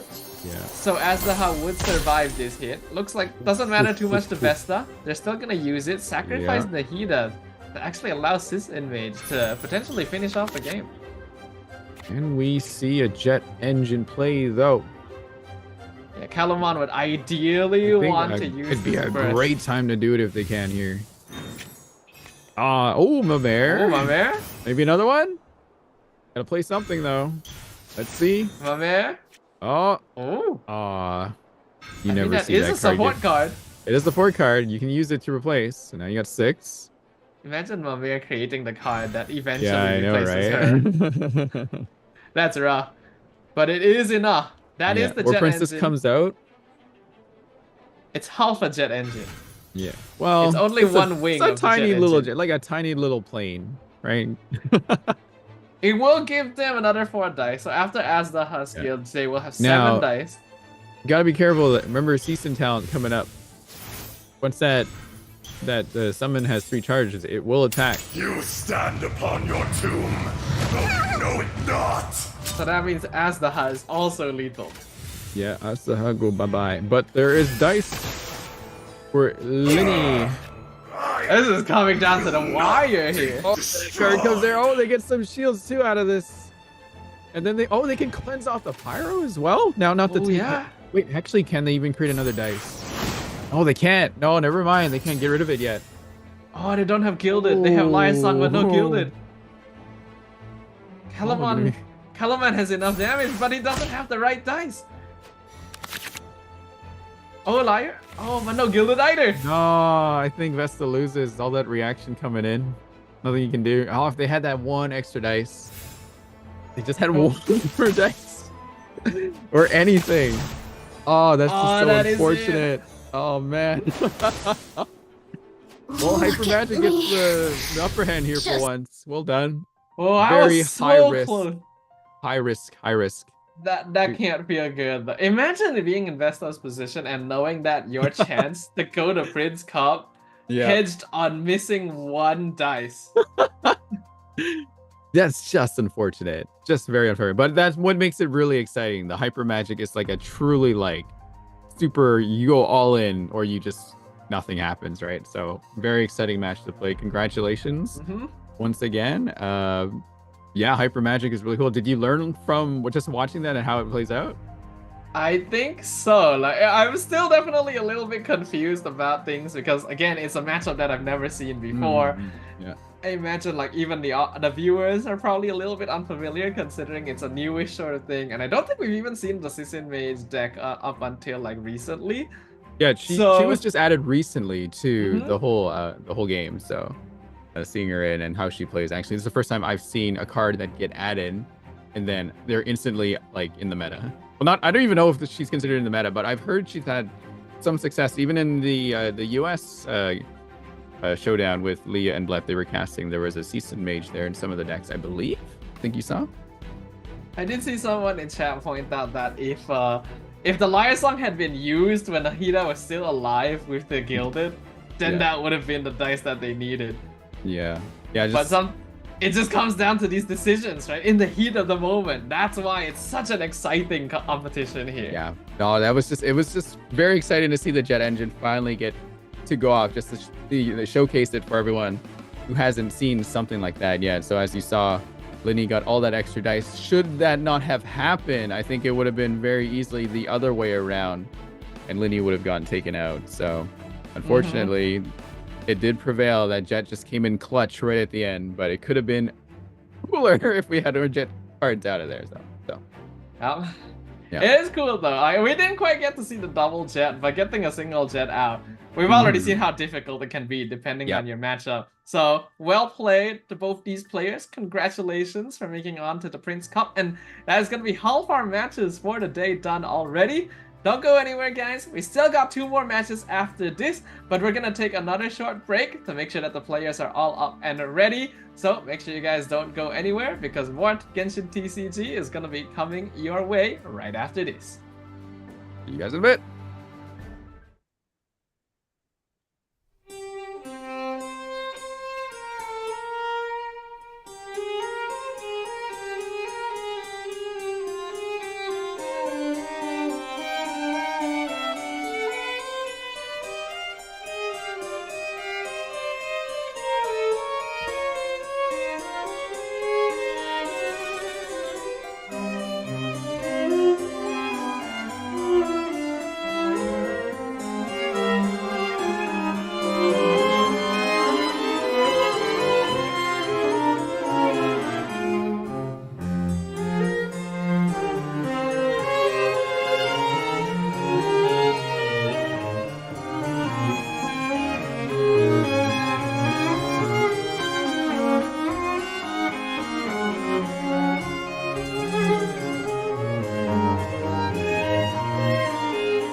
Yo peeps, time to roll the dices once again. Welcome back to the Genshin Impact Genius Invocation TCG Cat's Tail Gathering Serious Showdown Spring Tournament for the EU region.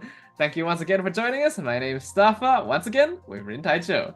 Hello, everyone. Welcome back to Genshin Impact's Genius Invocation TCG. And just a fun little note that you dropped there. This is for EU, right? Which neither of us are from, by the way. So yes, it's super early no for one has me to know that. and super late for you. I'm gonna let them know that because I think it's just funny. Yes, it is. Yeah. So we are on to our next matches. We have 2 more matches to go today.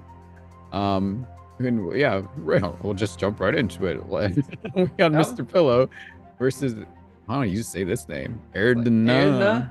Yeah, Erdna. All right. So, and then we have one more match after that, but it'll be best of 3, and whoever wins this match here will, I believe, qualify. Or what is this? Is this a qualification round? Yeah. Every single match here is a qualification to the Prince Cup. And losing, unfortunately, means that you will no longer be able to make it. We're going to be now going to Group 3 after we saw the first 2 matches of Group 1 and Group 2. In this group, Binzu has already qualified to the Prince Cup.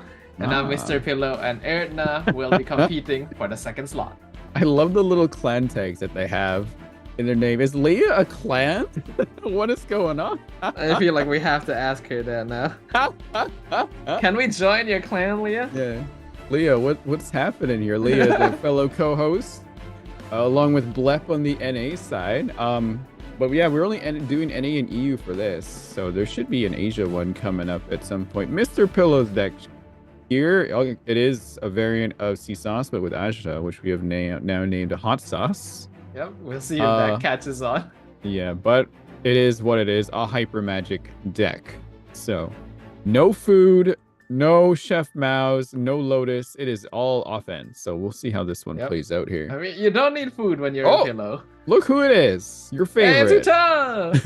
Okay, I have a bias now, everyone. You can't stop me. Looks like Erdna gonna be bringing Yelan OTK. Mm-hmm. And looking through their deck, they're running Covenant. They got Ito. All right, pretty standard deck. So we'll see how this goes here. I do really love how on brand Mr. Pillow is. Yeah, literally. And also how fancy they are. Yeah, it's like that's a good looking pillow. Yeah, it's kind of neat seeing the, fun little emotes and things that people use for their profile pictures. It really defines who they are, what kind of person they are. So what is Mr. Pillow? He's a pillow. How this goes. Like, what are you talking about? He's a pillow. He's a pillow. Well, will the pillow suffocate Erdna? Will Erdna get away with a 1-turn kill? We'll see how this match plays out. Yeah. Erdna with the Northern Chicken, though, so a pretty good hand to start with. We're on a Fontaine it's an board honor today, to too. be here. So I think we already saw this matchup earlier, in fact, and it was the Yelan OTK deck who came out on top, because the combo damage is just a little bit too consistent for something like even the Seahorse, as naturally tanky as it is, to actually be able to survive. So yeah, not a bad dice roll there. Pillow with some Geo instead of Pyro, because I believe... Oh wait, yeah, this didn't roll yet. Okay. Ooh, more Seahorse focus this time though. Okay. Not bad, not bad. Yeah, but not even enough dice to get the Linny skill out. So if they want a skill on Linny, they are going to be forced to tune a card straight away. Probably one of the artifacts I would do. Probably Echoes? Junior's add to King. Oh, okay. Very early draw. Nice to have in your hand just in case. You don't play it early, but you definitely want to have it ready to go. So you don't want to fill up the support side with Jet just to sit there and take spots away from other potential companions that you can use. Yep. Yeah. You usually want to be early for your flight, but it's not going to take off until it's the right time. Oh, man. I haven't been on a plane in a while. Kind of don't miss it, honestly, but hey. Nah, but it's after the plane that it's great. Yeah, that's the best part. Being on a plane for like 12 hours, though, not so much. Mr. Pillow has a tough sort of decision here, because You ideally don't want to tune any of the cards in your hand as of right now. Looks like you're gonna use Sunyata to see if they can get something. Discarding Junior set off the bat, eh? Huh. Okay. I guess she has served her purpose here. This would be nice to like save her discount costs for at least a while. But I guess yeah, you want to keep Chang out so you can draw your cards faster. I think since it was already used earlier, with the Chang proc, comparing the two, if you're gonna get rid of one, it may as well be Dunyazard at this point.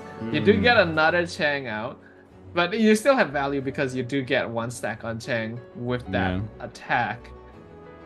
I mean, you could save yourself a dice cost later for when you play Jet, though. Yeah, but I guess that was my concern. Unfortunately, it's not the best starting hand for Mr. Pillow, so they're just kind of making do with what they have. Fair enough. Well, that's why these guys are up here, not me. And comes out. Have Rina onto Seahorse with shield.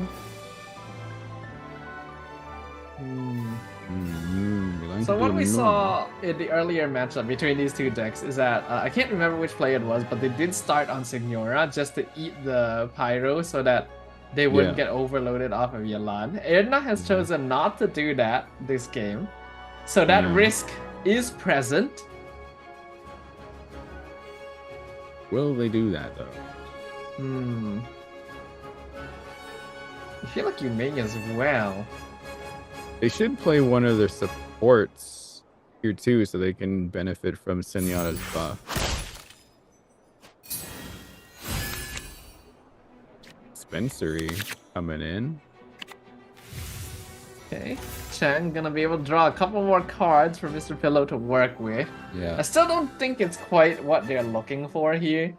But this is an awkward matchup in the first place, so it really is just kind of making the best out of a bad situation. That 5 damage though is gonna be pretty valuable, because now it's very difficult for Yelan to come back out onto the field. Yep, that's a very, very good play there. You reveal your Catherine, though? I don't think Nope, yeah, so. you don't. Yeah, you don't want to do that. Sometimes, yeah, you don't want to take all the opportunities, though. It's also like Catherine's kind of a card where you don't really want to play her unless you really have to. Or if your deck is designed around playing her, because it does take away your ability to slow swap at the start of the round. Very true.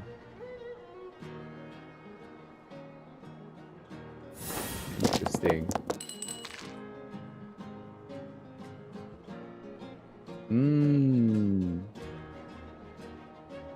Looking at the dice situation, a lot of Hydro for Edna to potentially go on Yelan if they want to, but now that she is on 3 HP, it's going to be quite difficult for her to retake the field, and that could actually mess with the dynamics of this a little bit.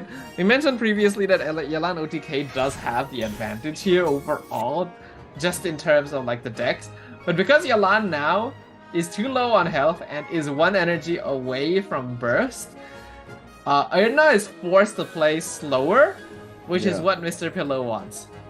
Yeah. Pillow can just keep applying pressure right now, too. As long as you can break that chain there, then they're going to be struggling to catch up. Also because the dice is pretty cringy there. Like, they have Hydro for Yelan, but they can't safely play Yelan, and then they have just 3 Pyro, which they're not going to be able to use. Yeah. Manifestation is Pyro application right now, right? I can't tell because it just blends in with the board. I believe so, yes. Yeah.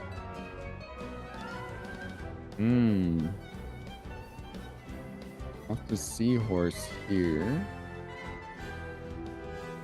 Go for an attack to get their Pearl ready, and if they take another hit, they can draw another card. Gotta be careful though, because Chang will fill their hand really quickly here by accident.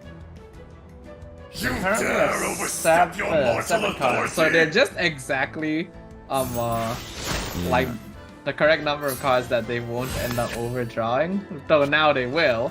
So they're gonna need to make sure they use that. A quick swap on the side of Erna could be very useful, finding Yelan in this situation. I think if they quick swap into Yelan and then they have like a Lotus, they can definitely still get the Yelan burst off and then regain momentum on their side. That's gonna be what Erna wants to target for at this point. Mr. Pillow.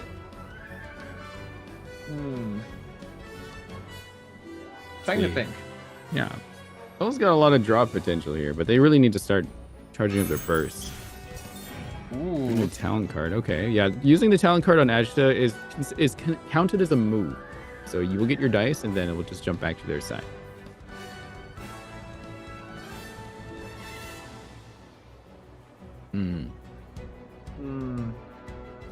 I do still definitely have to question a little bit the the choice of not starting on like Signora to eat the elemental application, because then Yelan would still be healthy, and I'm pretty sure they had food in hand to like make up for the dice switching. Other Senyata, actually. That's not bad. They do need to play some cards here. Okay, yeah. Sealy comes out. Go for a crystallize, I guess. But yeah. Here's your dice. So. Gilded comes in. Skill. One of your best bets. So the goal of the game going forward. Actually, hang on. Oh, 3, 6. Do you have a line? 8, 9. No, I'm just counting the cards here. They'll just have barely enough room for all the card draw. All right. Yeah. So basically the goal now for Mr. Pillow going forward is to whittle down Manifestation and Signora enough that if Edna is able to get Yelan burst out somehow with the quick swap, it will become like too much of a lead for Yelan OTK to overcome.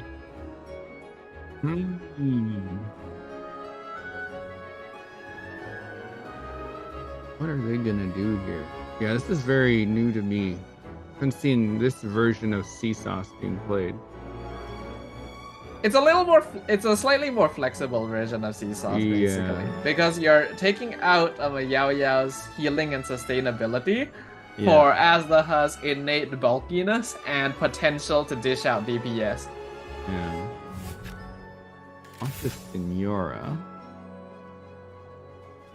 I think they're trying to draw Pillow's dice out so they can go to Yelan to try to burst. Do they have dice for that? No. I think you are basically correct. They're basically slow swapping until Mr. Pillow runs out of dice so that Yelan can actually come out. Mr. Pillow definitely wants to avoid allowing that to happen. So he may be forced to respond with his own slow swap. Another option would even be to play the Azlaha talent again. Catherine! Okay. Oh, not slow swapping. Or does he intend to just replace Catherine? Oh, I think that'd be the play. It's an honor to be That's here. not the Linny.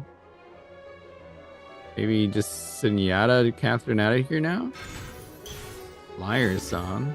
Get your gilded. Oh, okay. You're building up. They're building up Lenny's burst for the jet engine. That's not a bad play. Step right up. Because I'm pretty sure by now Glittering Jet lights. is at least 5 stacks. Interesting. Wouldn't you have prop arrowed there instead, you think? Let me think. Yeah. Went for bewildering. I think either way could have really worked. Yeah. Interesting play. Okay. Alright. Because Mr. Pillow is in a comfortable enough position now that they can basically do whatever they want. They will be finally forced to end their turn, which will allow Edna to actually build up the Yelan burst with the Northern Smoked Chicken. They do have Covenant. Yeah, they need to get out of there. Oh, hang on. Oh, the Liar song coming in is kind of huge. But they don't have any way of discounting Gilded. I think they do. They have a Liar song on, don't they? Oh, right. Yeah, I forget that if you use yeah. That's an option. Because you can Covenant, Covenant, Liar song, Gilded, yeah, it's and then enough. you can burst. Yeah, if they get lucky here on this dice. And they do! Oh! Oh, boy. Whoa! That's nice. That's pretty. That's Nice dice. Get it? Nice dice. Nice Nice. Chat, I can explain that to one if you guys need me to. Just let me know. Ooh, that's huge luck right there. Okay, look at this. All right, burst comes out. Yelan has done her job, and she leaves. Things are about to get dicey. It is a little bit wasteful efficiency-wise, the burst at the end of this turn, because it basically does mean that you waste one turn on the Yelan burst, but getting it out is way more valuable for Aether at this stage. I think it's super important to get it out. Yelan will be a free, well, when Yelan gets lethal, it'll be a free swap for Erdna as well. Oh, the other jet. Mr. Pillow building up the Linny burst for the jet engine is definitely close, paying off now. It's gonna be actually really close. Interesting. Okay. Yeah. All right. Yayoi comes out. This should be 6 stacks on jet. Or you definitely can get 6 stacks here right now if you need to. Yes. Yeah. Definitely a bunch of things you can do here. And So you in got this position, Sunyata. As Sorry? someone who's a little less familiar with Hyper Magic, do you just go for the jet engine right off the bat? Generally, when you go up against 8 of their dice, I would, like, personally, I would like to do it when they have, like, maybe 4 dice. Right, but yeah, maybe you might want to do it now just so you have all the dice you can play with, but we'll see how this goes. Sunyata should be definitely taking out one other. So you can play the other jet, then you can burst. Imagine you Sunyata a third jet right now. Yeah, if you Sunyata into another jet, even better. Yeah. Cause yeah, I see what you mean. Like typically, when you have like a burst of extra dice like this, you wouldn't want to reveal it too early on. Because if you do it later in the turn, when they've already run out of dice, then there's no counterplay. No third jet, unfortunately. No. It's fine. No double jet engine. All right, the plane is ready to take off with your Captain Looney speaking here. Everyone fasten your seatbelts while we get ready to go. He's just getting things set up. He has no co-pilot. He literally has a horse and a giant turtle with him. So. Sounds like a good time to me. Yeah. So Sounds if dangerous. Linny bursts here, it would lethal Yelan. He would get the extra 8 round of dice. applause. Yeah. But Linny would then be lethaled by manifestation. He still has Azdaha to close things out, but will have to be a little bit cautious with the way this dice is spent. You don't want to lethal either, maybe. You don't want to give Mr. Pillow the quick swap, but we'll see. Ooh, Gambler's coming out clutch. And here's There it all that is. nice dice. Ooh, that feels good. There's that jet engine in play right now. But like as you can see there, 11 to 8. It's not crazy, but something you gotta worry about still. Because they still have dice. They can lock you out if they do it right here. Just look at their dice up there. Who they got? One more attack. They go for the normal attack, which will leave Lenny at exactly 1 HP, so that Mr. Pillow doesn't get the free switch. Erdna does have a Gambler too, though, so regardless of what happens here, they're going to get some extra dice on the next turn. And I think they have some food ready to go too, so they can discount some of their costs. That food is going to be very valuable here, Yeah. because I think Erdna literally is half the dice count. I think because since Linny did not get lethal there, I think that's actually a good thing. You want to give them that free swap. Yeah. They specifically use normal attack instead of skill, so that they wouldn't lethal Lenny. Right. To put that Hydra on them too, though, that's going to be a problem.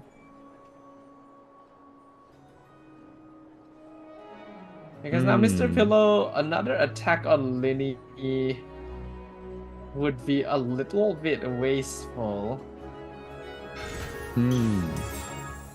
Build it on But the they don't Ash- have a quick swap. No. And voila! You know what? They could have had that Catherine from earlier. They could have. She's not here anymore. Manifestation will be sacrificed here. And then Aerna can control the rest of the game with Signora freeze control, actually. Yeah. With Gamblers, you'll get up to... They will have 4 dice after this. They should have... I think they should have Minty in hand as well, so that'll allow them another 2 attacks on Signora. Yeah. So even with all the dice that Mr. Pillow has, if Aerna is able to freeze both Seahorse and Azdaha, he can't actually use it. See how this goes. Alright, normal attack on the Linny, and he gets taken out. Mustn't fail. 2 extra dice. Hydra comes out from Yelan first. Putting Hydra on Seahorse. Seahorse draws. Ooh. That's handy to have here. They need Okay. to avoid killing Manifestation, I think. If you go to Azdaha, Tremble and Delay. submit, mortal. Yeah. It'll just freeze Manifestation. and it won't spread. Well, superconduct though still. Oh, it should still be okay. They can't get that kill for gamblers though, fortunately. So they have to use their burst here, probably. Trying to think, because normal attack on Manifestation now would do 2 damage plus Hang 2. on. Quick shot to Signora. They're gonna go for the freeze straight away.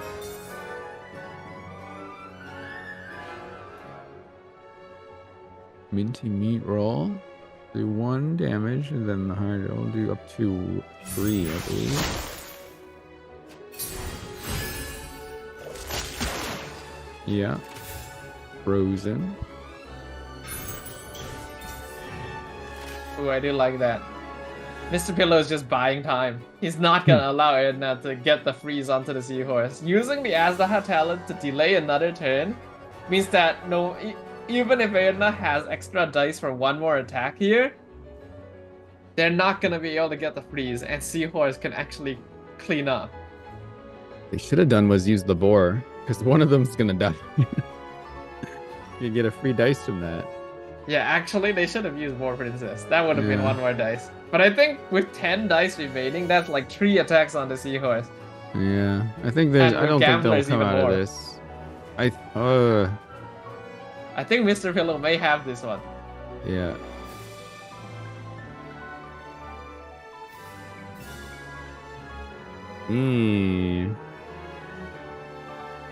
Senor doesn't have any more dice, does she? I don't see any other potential. There's just 1 dice left. I don't think so. Yeah, No, I don't they think don't. there's anything else there. I think Seahorse can just wrap this up. Oh. Oh yeah, that's right. Yelan was taking out this turn. See? Oh. Hey. Oh, Alright. But what will that do? is this enough? 10 dice left though. No, I still think I think Pillow has this. I don't think the egg mattered much here. Yeah. Alright, 9 dice. You're a horse, you're angry. What do? You hit them real hard. You asphyxiate them with Mr. Pillow himself. Oh my gosh. Alright, Seal comes out. Oh! Wait. Oh man, Oh, seriously? man. That's nice. Alright, GG. It's always when it's not even necessary that you see Yeah. top decks like this. Yeah. 1 hit there. 2 dice here. Oh. Senora gets a Signora can revival. eat 2 more hits with the revive, Yeah. but it's still not gonna be enough. Mr. Pillow has so much dice in reserve after that top deck. It's actually insane. Yeah. Love to see it. I never asked for redemption. The revive, and then yeah, the summons themselves alone will be Yep. just enough. GG. Once again, Hyper Magic showing its power, sort of. But maybe, you know, we'll just end it right here. Why not? This is a true display of hyper magic, where you're able to get the double jet activated at the proper timing. I never Yeah. asked for redemption. I honestly think a lot of this actually did stem from Erna not starting the round with Signora. Yeah, not taking the pyro application off early. Yeah, Yelan being kind of danger. Like, if They they might had recover managed to, though. if they had managed to get the Yelan burst off earlier, then they could have threatened Linny before he could build up burst. It's a lot of ifs, of course. Anything could have still happened, but this is very much Mr. Pillow's game. Yeah, they'll even just kind of waiting it out a little bit just to make them suffer a little bit, I guess. There's no need to do that, but okay, it goes to Mr. Pillow. Congrats with the Hyper Magic deck. 1-0, best of 3, remember, so we still got at least one more match to go here, and whoever wins this one qualifies for the Prince Cup. Ooh. Yeah, but yeah, I think we can definitely see that this matchup in particular can be pretty volatile, because while it was very one-sided for Yelan OTK the previous time we saw it, just one difference in the line and some opportune timings on the jet allowed for this time the Hyper Magic deck to be the one to come out on top. So it really shows how much thought has to be put into every single move. Yeah, like okay, I am a little tired, so I might be just start saying something that might make no sense at all. Okay. But like as the matches go, like the longer they go too, the more just like exhaustion just kind of sets in, and then you start doing all these little misplays. So I wonder how these guys might be feeling, just, you know, as this goes on, just to try to make sure they don't do the wrong move, being very careful what they do. But anyway, sorry, Mr. Pillow running I mean, you're not wrong. Mental fatigue is a very genuine concern when it comes down to these competitive stages. Actually, yeah. Sorry, go ahead. Finish your thought. Go ahead. Yeah, basically, Mr. Pillow did very well in that last game. Yeah. They were very smart with the way they approached things. Yeah. Oh, your favorite, the one you named. Yeah, Fire Station, my legacy here in Genshin. Fire Station is here. I just wanted to go back when we were doing the Asia Invitational. We did see someone kind of succumb to a little bit of mental fatigue almost during one of the matches. Yeah. Yes, so it's definitely a real thing that can happen during these stages. Anyway. Oh, wait, they're running Crimson Witch Artifact on here too. I don't normally see that. Interesting. Basically, I believe if I'm not wrong, running Crimson Witch allows you to potentially get a first turn kill with Klee if everything lines up correctly, which is particularly even scarier when you're against the Yelan OTK, because you want to stay on Yelan for quite a while. And it does look like Erna has started with it in hand, so the possibility is there. Yeah, it's definitely there. Oh, they do decide to keep. Pillow throws everything back supposed to. Huh? So will we see a Bennett Who's our target start this or a time? Klee start? What do you think?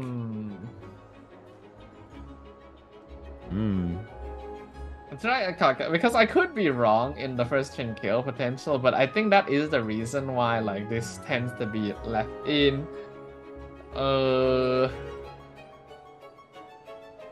Klee. If they start with Klee, then I'm probably correct. Yeah. Klee is in. Not a bad hand. Not a bad hand at all. Yeah. Okay. Pretty good for Edna. Pillow Mr. on Pillow. the other hand. It's okay. It'll work. It'll do. They'll probably have to do more normal attacks than they would want to. Unfortunately, it looks like Mr. Pillow has started with no food in hand, so it's going to be pretty difficult to get free energy on Yelan to start. So considering that Aaron has gone for the Klee start, I'm pretty sure they don't want to stay on Yelan for 3 turns anyway. No. They do get their card draw. Crimson Witch on to Klee. Discounting their dice and also generating dice if they decide to use a skill. And they got Opera Epiclese out as well. So they'll have a bit of a dice advantage for the next couple of turns. Oh, they got Sooner too, actually. That would help a lot. But I think you probably don't want to get it out on this turn. It would cost too many dice. Yeah, not yet. But the fact that they have it is extremely clutch. Ooh, Mr. Pillow actually staying on Yelan. Yeah. He's pushing it. Just get it out. Get the burst. Get the burst and leave. See. Erna is also running Fresh Wind of Freedom in this deck. So this is the first time we're seeing this deck on this stream here. So for those of you who may be unfamiliar with the Fire Station, it is basically an aggro deck. The goal is to pick off members of the opposing lineup basically as fast as possible. It is particularly effective against combo decks such as the one Mr. Pillow is running. So if Mr. Pillow can overcome this disadvantage as well, they will definitely be deserving of a spot at the Prince Cup. Mirror gets played. All right. And their turn. Right now we'll get 9 dice on the next turn here. Oh, nice. Ooh. Yeah, keep the 3 pyro you need. Oh, back to some. Enough hydro for Mr. Pillow. Both players definitely having better dice rolls now, which is nice to see. Mr. Pillow, yeah, I don't think he's at any risk yet of actually losing Yalan here. No. Though it is risky to go for this because Actually, if Edna had Tandoori... Wait. Erna's got a quick swap. They could totally surprise Yalan and deny the burst. Oh yeah, you're right. Yeah. I was like, If they opt to attack here right now, yeah, Yolanda will be out next turn. Oh, no. This is greedy. Like, it's not even a quick swap. If they had Tandoori, then Yalan would get lethal here as well. Yeah. They don't, though. So, but what will Erdna do? Let's see. I think what you mentioned is definitely the correct play. I think that's the play. Yeah, you do not let that burst go off. Not at all. The unfortunate thing is that they have all pyro dice. There it is. Oops. So they will need to They could fresh tune. win 2 here, actually. Yes. No, they decide not But to. they have tune to it. tune Yeah. all No, of but their they cards. they keep the 5 dice for a Klee though. But now, yeah, you can't. You don't want to go on Klee yet either. Wait, actually, you could. Right? Because the probe is on Thunder Manifestation. Yes. Yeah, so I don't think Manifestation can hit Klee. Unless these are normal. The normal they can right? normal. Yeah, but it the would normal... leave Klee at 1 HP. Yeah, 1 HP. That should be okay. If they want to do that, that is. I feel like Edna did not consider this line because they didn't well, I mean, it's not like they could have predicted that they would roll 0 electro dice either, so you can't really blame them for it. Off the gamblers, okay. Maybe they might go to Bennett actually. Bennett's nice and healthy, he's still chilling. Going to Bennett. It's okay. But Edna actually finds themselves at a bit of a tricky spot now that they have no cards in hand. Their utility has been reduced quite a bit. The good thing is that Mr. Pillow doesn't have Yalan Burst, and we've already seen how this deck can suffer without that. Literally, the Hydro Aura on Klee is the only one left. Yeah. Hang on a second. Chimera is out there. Doesn't that proc when you have less dice in cards, or is it the other way around? It is less. Wait. Because then Bennett could get 2 skills off, you know? I'm suddenly forgetting which way around it is. Yeah, wait, never mind. They only got 4 dice. If your dice is less than the cards in your hand, so no, in this case. It doesn't matter anyway, they only got 4 dice. Tuning that, okay. I think that's fine. You're not gonna have Mr. Pillow is going aggressive, by the way. They're like going all out. He doesn't have much of a choice. Yeah, I like it. The combo portion of their deck is gone. So it's just kind of a fist fight situation. Right, yeah,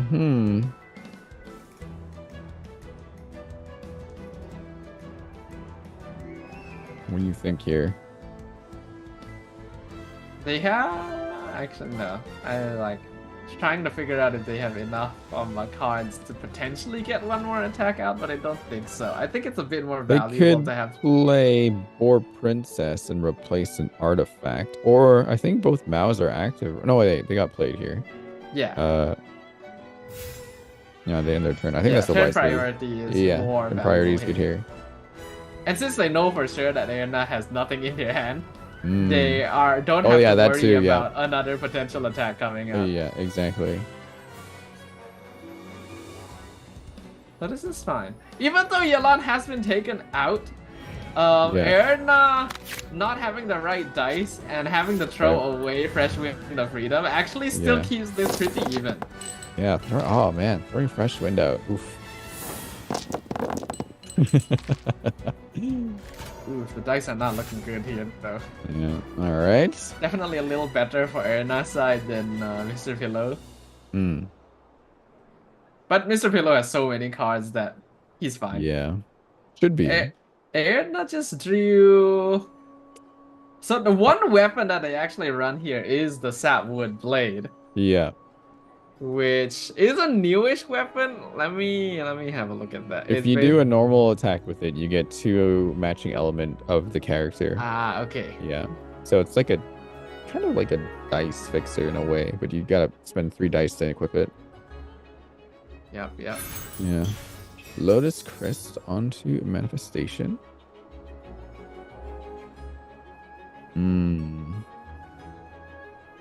You gotta be careful of Klee though. You don't want her to burst to go out. Definitely not. Yeah. Mr. Pillow right now. I think that's a good move. That'll deny Opera Epiclese, I think, or is that matching points across each team? I can't quite recall what artifacts everyone is wearing here. Well, Gilded went on to Senora, right? That's 3 costs. I think Flea only has the 3 costs of Witch, or is it 2 costs now actually? So yeah, they just it's effectively, so they effectively took out Opera Epiclese there.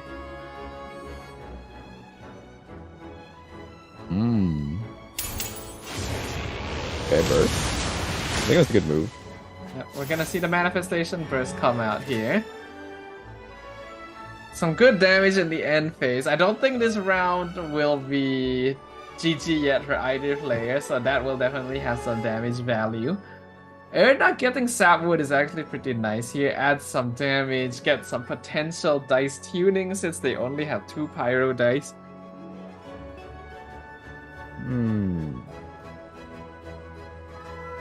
Maybe swap over to Manifestation?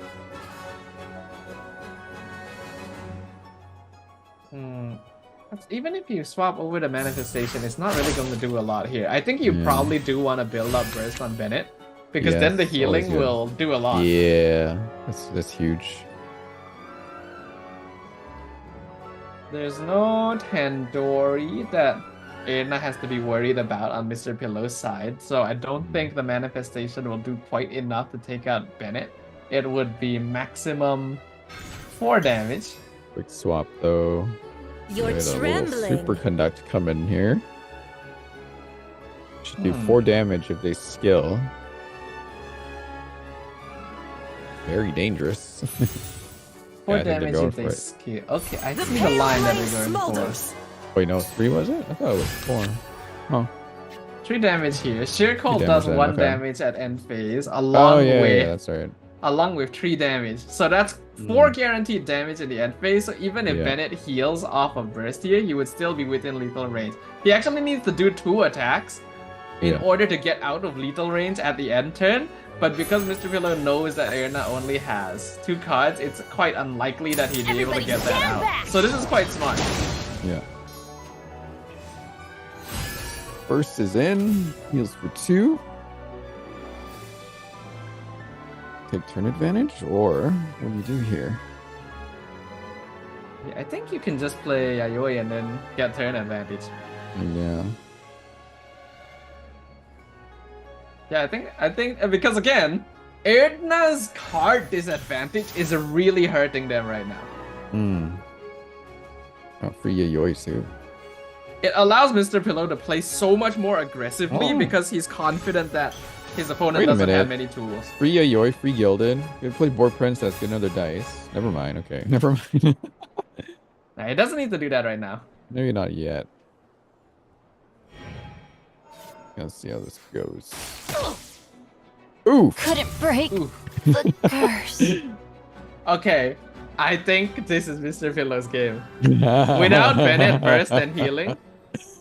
Oh no. Yeah, that's not good. I think this is No, GG. you can't go on Glee. You have to go on Manifestation. There's no other choice.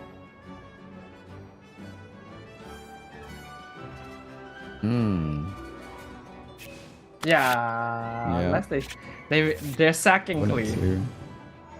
Only got that extra dice on that side.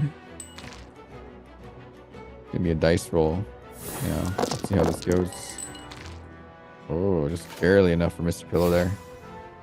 But Benbert still stays up though. To carry over. Like he was able to get it off, yeah. Yeah, at least he got it off, but so manifestation will be able to heal up to 7.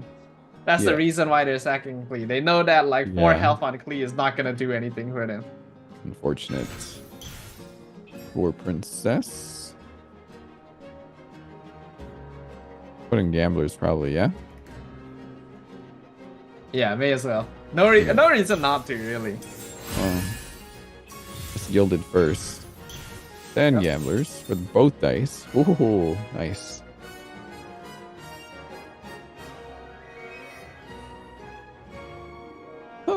And then this is basically a GG situation. I don't see Mr. Pillow losing this anymore. Even if manifestation gets the healing, goes up to 7 health, they do 5 damage to Signora? Yeah. That's too bad. Even with Yelan taken out, yeah, I think Pillow's got this. Yeah. And how much damage does it do? Skill does 3, 4 with Lightning Rod, plus 2 from Overload, plus 2 from Bennett's skill. 6 damage. Yeah, heal.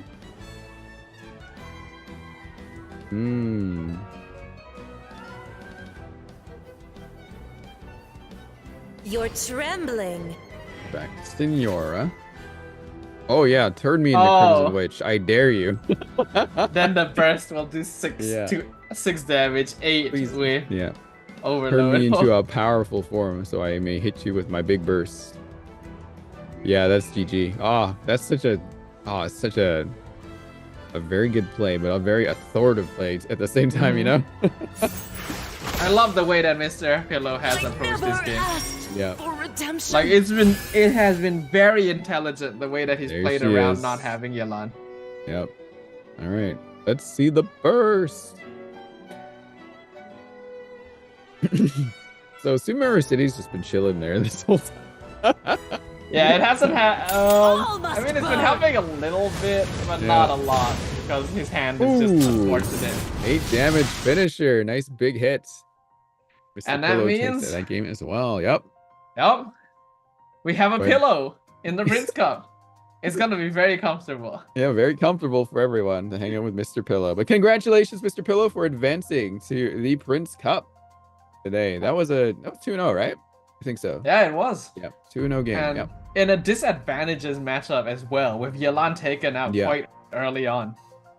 Yeah, like we thought that he was gonna get punished for being greedy, staying on Yelan the whole time, but no.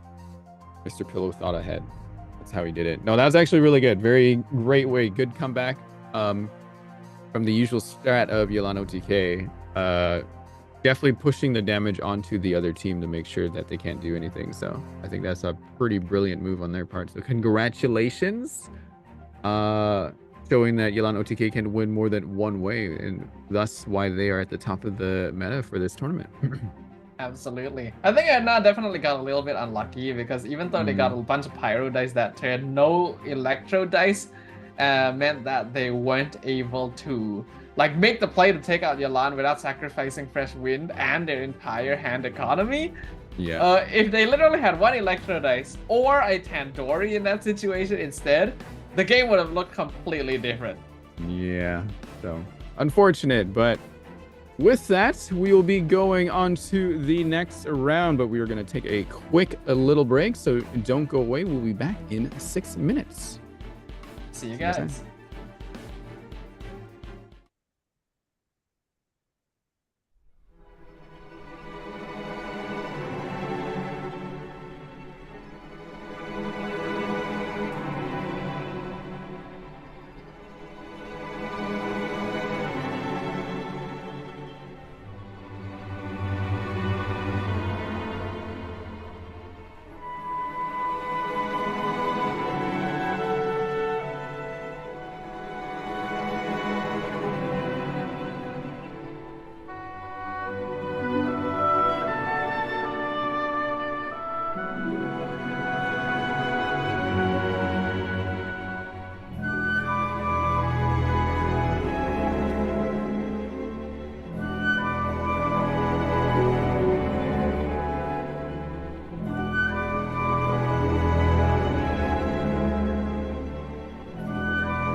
The time has come once again for us to grace your screens. Ladies and gentlemen, welcome back. Once again, it's the Genshin Impact Genius Invocation TCG Cat's Tail Gathering Series Showdown Spring Tournament for the EU region. My name, once again, is Dafa, along with Rin Taicho.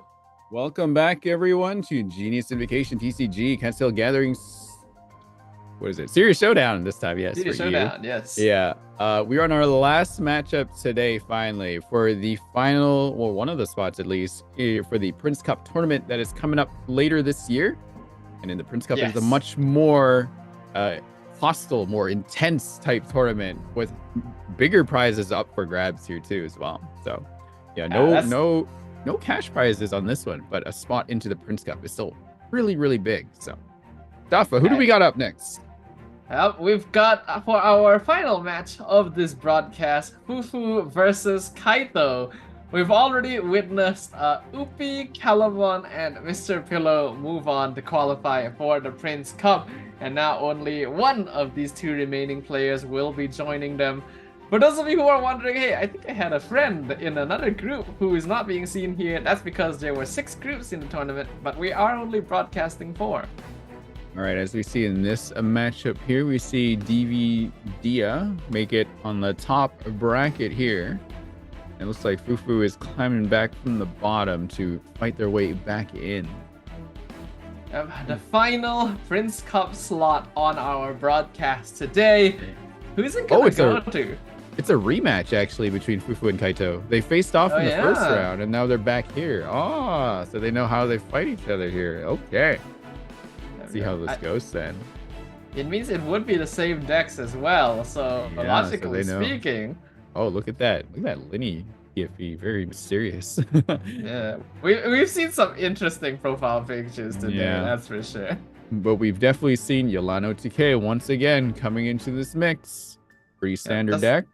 Doesn't look like there's anything too different in terms of the cards that have been brought here.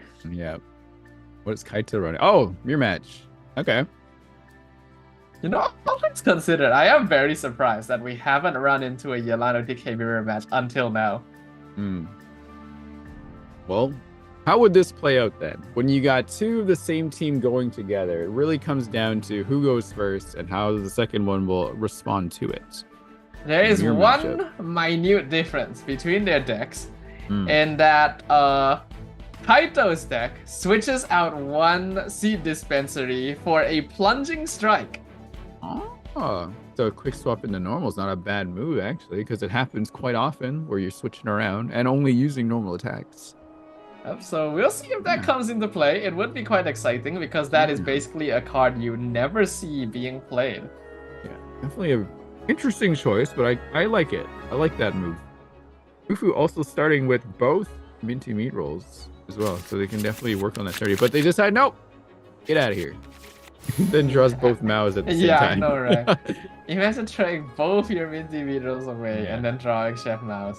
If they had one here, they would have guaranteed Yelan full energy in round 1. Yeah, but nah, Fufu said, nah, I'd win.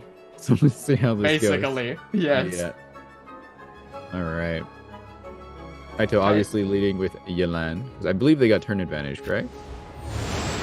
Oh, yeah, they did. And manifestation. Okay. I think that's a good move. Fufu is trying to basically game the system. I think that's the reason why he didn't go for the minty beat rolls as well. He was already heading into this matchup with the anticipation that he wouldn't be starting with Yelan, and is basically attempting to pressure Kaito into not being able to Yelan burst instead.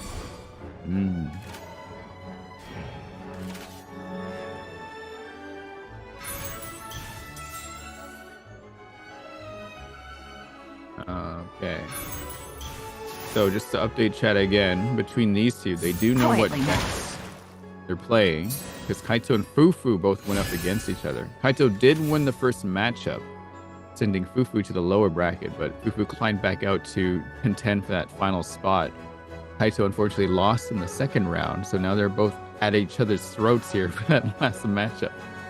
So we'll see how this one goes here. They definitely know each other's decks by this point. And what do we got going on here? Basically, what will make or break this game is whether or not this choice from Fufu to start with manifestation to pressure Who's our Kaito target will this bear time? fruit. Looks like, oh, Yeah, not gonna continue with manifestation either. Yeah, maybe just to take that Hydra application away right away. But I don't know if that even matters I here. don't really like that actually. You're giving up too much momentum because now Kaito has 2 energy on Yalan with no damage taken, while Fufu has taken 5 damage total and has 0 energy. I don't know what the plan was with this play. Maybe they just wanted to draw cards out with that. I believe it was Vorkasha or was it Kavarina? I think it was Kavarina. I don't know, it doesn't feel very worth it to me if you ask. Yeah. Well, probably not, but Let's see what the plays here. I feel like maybe they should have kept one of the MMRs though. I agree. Like you Yeah. could argue that like they did this specifically so that Yalan would be able to safely get Oh, the energy out. Tuning Mao too. Oh my gosh. Okay. I don't know, this is already looking not very good. Yeah, I don't like how this is going Oh already. my gosh. Oh, that hurts. See one of the Maos get taken out. Oh man. Okay, let's see how this goes here. Yeah, force the tune even more. Yeah. At the very least, Fufu will be able to match in terms of energy. The Yeah. fact that they were able to delay the turn so that Kaito was forced to end on Yalan at least means that they're able to focus all There of their the damage oh, onto hang Yalan. on. Fufu got the MMR. See, now I'd win. All good, all good. Okay. I don't want to judge here, but I mean, there is a chance this works. There is legitimately a chance this works. But if it works, it will be a matter of circumstance rather than it being a big brain play. Well, Yayoi on the field. We got Gilded as well. We can also play Mao now and get our minty meat roll rolling. Too bad you didn't have that second Mao though. Like, oh, that'd been nice. Yeah, that would have been great. Yeah. Imagine having a second Chef Mao. A second Chef Mao to cook for you. Get extra dice for You it could as only well. dream. Mm-hmm. As Yang Ling gets a second dad. All right, a Lotus Crisp comes up on the Yelan to protect, which kind of matches the health against Fufu's Yelan. So let's see here. Probably just Do a they normal, just trade no? blows at this point? Yeah, I think they just fight it out, bring each other down to lower health here. So Fufu would technically be a little behind. I think it's funny that Fufu has Gilded and War Princess, and Kaito has Yeah. Liar Song. It's like Yeah. they both have what the other person would like. Yeah, it's like they shuffled their decks together and like, all right, we'll just pull from this. See how this goes. By the way, look at their card backs. Actually, very fancy, very exclusive Yep. that you can only get by participating in these types of tournaments. So if anyone in the audience is watching right now and you're wondering, ooh, where can I get this deck for myself? Make sure you guys consider Oh, look. participating. Look, that other artifact showed up. So you trying to get rid of me? I don't think so, Fufu. I'm back. Here to haunt you. Oh, look Did at all that. Kaito Was that just an egg? burn a That's card? an egg. Kaito drew their egg. I'm not sure if I just saw Kaito burn a card or not. They do have a full hand, but I'm not sure if they burnt the... I don't think they burned a card. I think a card got burned and then they drew cards out. I think that's what happened. Unless I was also blind. We'll see. For now, Fufu going to have the ability to start things off here. I think both of them do, don't they? Yeah, they're both gonna like burst this turn. Thing is, Kaito will be able to burst first, and Yeah. unfortunately, Kaito has the quick swaps. If Fufu had the quick swaps, they'd be able to match in terms of momentum, but because they don't, they're still going to be one step behind here, which is not ideal in a mirror matchup. They could draw one out though on a normal, perhaps. But as you said, Possible. matter of circumstance here. Yeah, see, they even Well, you put never know. Echoes on for that extra card. So they will get 2 cards on this normal here. We'll see. Is the heart of the cards on Fufu's side? Yeah, let's see what happens here. So, finding out their moves. I'm trying to think of what other cards would be good for Fufu here. Like, quick swap is obvious. Plunging strike, no way, that's on Kaito's deck. Yeah, no, it's basically just a quick swap if they want to try and match the momentum of their opponent. At some point, they must diverge, though, because if one is just matching the other, the one ahead's just going to pull ahead here. Ah! Oh my god! Oh, I'm impressed. well, there's all the food that Yeah, Fufu throw threw those away Minties earlier. in, they come out, yeah. Nah, I'd gamble, Fufu-sen, with a straight face, and then one. Burning one of the mouths away at the same time. I don't need a Impressive. chef to cook. Yeah. Watch me, let me cook. Let me cook. Okay, let's see here. Probably Kaito's gonna burst, right? He's gotta. I think there's no reason not to, basically. Well, especially since they do have the quick swaps. They have now drawn like the gilded as well. So yeah, they can get the magic engine going, get the burst out. Yeah. Let's see here. Looking at the cards. I got both quick shots too, actually. That's Yep. quite nice. Flyer's Song, yeah. Gilded, maybe? Or if they're going to gilded, I think it would be better to save it until after the Yolan burst, so that Fufu Yeah. thinks that they might not have any attacks left this round. Right, but maybe they should have saved that Liar Song at the same time. 'Cause Maybe. now they know it's coming. Like, why play it now? You're gonna lose it if you don't play it this turn. I think it's fine though, because like you never know the possibility. Okay. A draw and a heal on the Kaito. Interesting play. Okay. Oh, wait. No, they're replacing it. They're procking War Princess. Okay. Yeah. That just replaces one of the dice, though. So they still only got 5. They basically just lost Here comes the catch. one extra move on Yelan if they wanted to do that. But maybe that is the play. Maybe you just draw another card.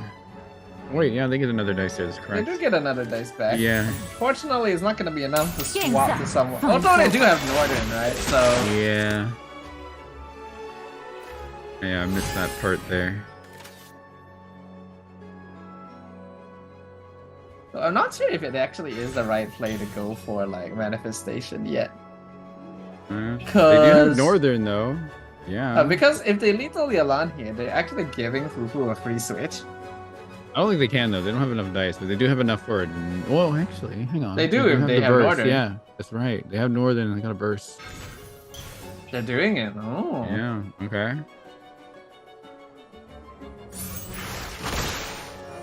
All right. What are the odds?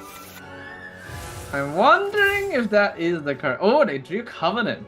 Yeah. Northern only lets you go once, though. Yeah, if Kaito had eaten the Minty, that would have given another attack. But because they ate the Northern, then...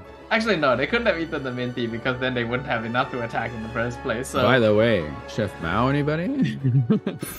there he is. Oh, Minty Meat Roll number 1. And we got Covenant there as well.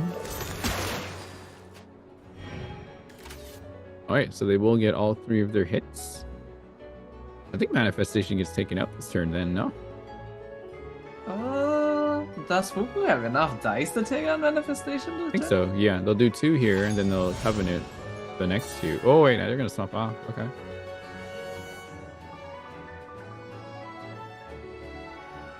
Is this a swap off or to get another attack out? They can't, because they are full. You are correct, yeah. Yeah. I'm trying to understand what the play is here. Yeah, no, it's definitely veering off the course I wouldn't normally go with this deck, so... Like, typically we're able to understand Yolanda OTK quite well, but a mirror Yeah. matchup just plays so Yeah. differently. Everyone goes in all kinds of directions at this point. So Fufu could get a kill here. And they can Covenant. What They're are gambling on seeing who they pick here. odds?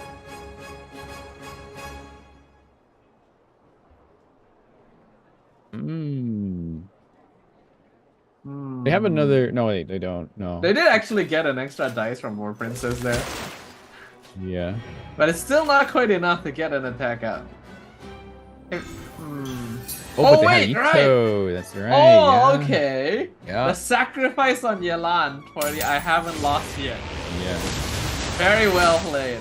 That is guaranteed dead manifestation. I think Kaito should have this? Maybe? Should I'm not even definitely confident anymore. use Covenant here. Then it's just gonna be a Senora fight. Oh yeah. Yeah. If they covenant and they take out manifestation, it just Yeah. becomes a Signora face fight. Just hope for an Electro Dice here from the Covenant, so you don't have to tune something. They're ending their turn. Okay. Oh. Taking the turn advantage. I think that's very wise because you can just freeze out the other one. I think they're quick swap. Okay. Huh? Wait, why did they use a quick swap and then just end the round? Yeah, because they're just gonna get taken out. No. Huh? Did I miss something from don't think from it did 4.5? I can't think of a reason why to do that. Huh? They just You get changed taken their out. What's mind. the point? It's not a fresh wind or anything. You're just take next turn. Huh? I don't know. Maybe I'm missing That something, but seems I guess. strange. Like that card still has value. I Hmm. guess. I mean, manifestation's gonna get taken out here already for sure, but you Yeah. can still use it for tuning. It's quite strange. Yeah. Oh. Hmm. Well, the thing is, Fufu would be at dice and disadvantage to start with, not knowing what else is in the hand there. It'll just be Senora going back and forth for a little bit. I think maybe they kept Covenant just so they can use their own Northern Smoked Chicken here as a cleanup, just in case. I don't know. Still feels strange to me. Wait, I'm why not did they su- put gamblers on? Because they know they're going to get frozen anyway, I guess. Yeah, I guess Yeah, so. I don't think it would have mattered here. Yeah, Fair enough, yeah, thinking about even if Fufu had gone for the Covenant play to Right. take out Manifestation I last forgot round, their burst was also active too, so they would have gotten frozen first. So yeah. there was no way of coming out on top here. Hmm. I think all things considered, Fufu did like do their best here, but Yeah. I don't That'd be know. enough dice though.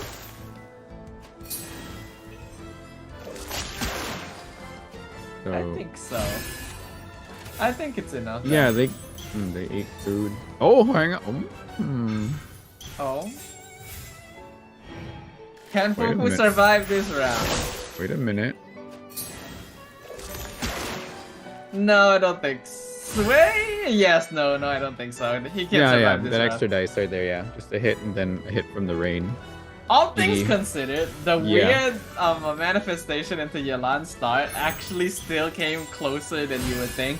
It is unfortunately a very difficult spot to be in this mirror matchup because you're always going to be one step behind never unless you asked draw something for like a quick redemption. swap. And Wondering if- Fufu didn't get it. I was wondering if Kaito was gonna misstep by accident and get a little too ahead and use a burst to be like, I got you, but then forgets, like, oh yeah, revive. But not in this kind of play though. I've definitely seen something like that happen, and not saying I did that. So It does Yeah. definitely seem like the players are on the ball here. And while we were Yeah. definitely a bit critical of Fufu's earlier moves, I think they did pay off in the end. It just yeah. was a disadvantage from the start, and he wasn't able to draw the cards that he desperately needed. Right, well that round goes to Kaito, correct? Yes. Pulling up his deck list here to see what else is coming. Yeah, Yelan OTK even up Mhm. against each other. Still very high plays. They were very close otherwise, but yeah, just It does mean that Fufu will be able to bring the Yelan OTK again, and Kaito, who has already won with it, will no longer be able to play it. So who knows? Maybe we could see this going to all 3 games, since that was very close. You think they bring out a Yelan OTK again? I think it's still very consistent. It just lost here because like going second in the Yelan OTK and not getting like the quick swap cards that give you momentum is very look, Yeah, they're so gonna be Fufu bringing it does again. opt for it, yep. Alright, Yelan OTK returns. Yeah, this one was the one without the plunging attack. strike. Yeah. So it means we Okay. won't actually get to see that played, which is Yeah. unfortunate. That's unfortunate, but that's fine. It's an interesting card. Then on Kaito's side, Classic. A Mew. For those at home, Mew stands for Mona Eula Wanderer. That's why it's called Mew. We've seen this deck before too, right? The one single gravestone. Oh, And it is. then I'm assuming everything this else. is a new variant. Because yeah, it is the single gravestone without Wagner, with the double Liu Su as well. Yeah, it's all about that energy gain. Get Wanderer a burst early, and then he becomes a threat to anybody. Well, we'll see how this one goes here. Because yeah, when they bring energy cards in too, yeah, they definitely want to try to use his burst where they can. For that free 7 HP hit. See, we did see this exact matchup earlier in the day as well. We did, I yes. believe it was Mew who ended up winning. Hang on. Fufu drawing food cards again. Let's see what happens now. All right, the Kaito opts to keep judgments. I think having Judgment in hand from earlier. Oh, they keep their food this time. All right, we okay. got the cafeteria with us today. Let's see how this I mean, goes. you don't have Time to to pull play the trigger. differently since you're Yeah. not in a mirror matchup and you're going first. So keep the Yeah. food, keep Chef Mao, and this should be Yeah. a much cleaner start from Fufu. Yeah, I feel like Fufu. Yeah. Oh, that's a really good hand there to start with too. Let's see how this goes then.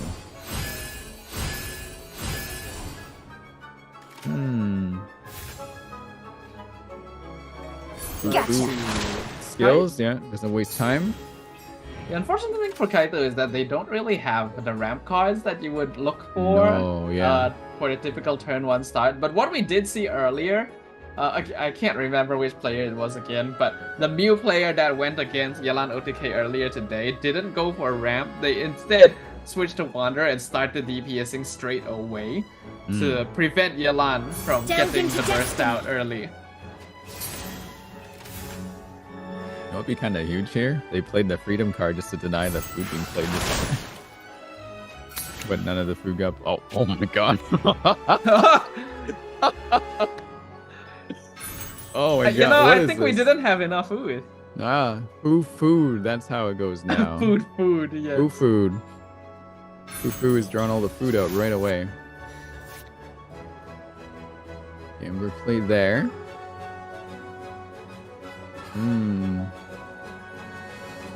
I think no, that's a pretty good setup though for Fufu going in.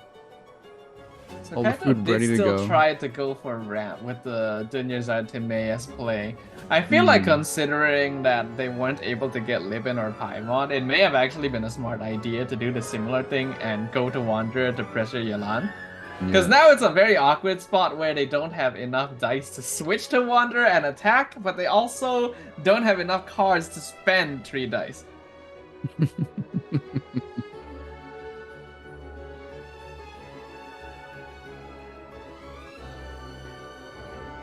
See here. Yeah, I'm not sure what else you could do. And switch. Don't have Levin, unfortunately. Would have been great here. For you? Oh, okay. Yeah, it's not bad. Didn't realize that Normal. was a Norden. Yeah. Oh yeah. Almost guaranteed it's always gonna be Northern for 0 cost. I don't think anything else gets played unless it's the other chicken one for healing. But so far we've only seen like super aggressive decks today, other than the Layla, Barbara, Xingqiu Yep. earlier.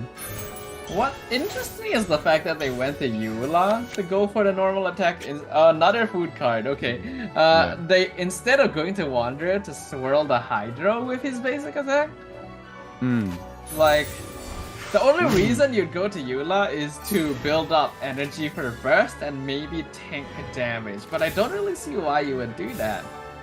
Oh wait, no, I'm just gonna get frozen on this next turn here. Oh, okay. I instantly get explained why they did that. Yes, it is for the freeze. Yeah.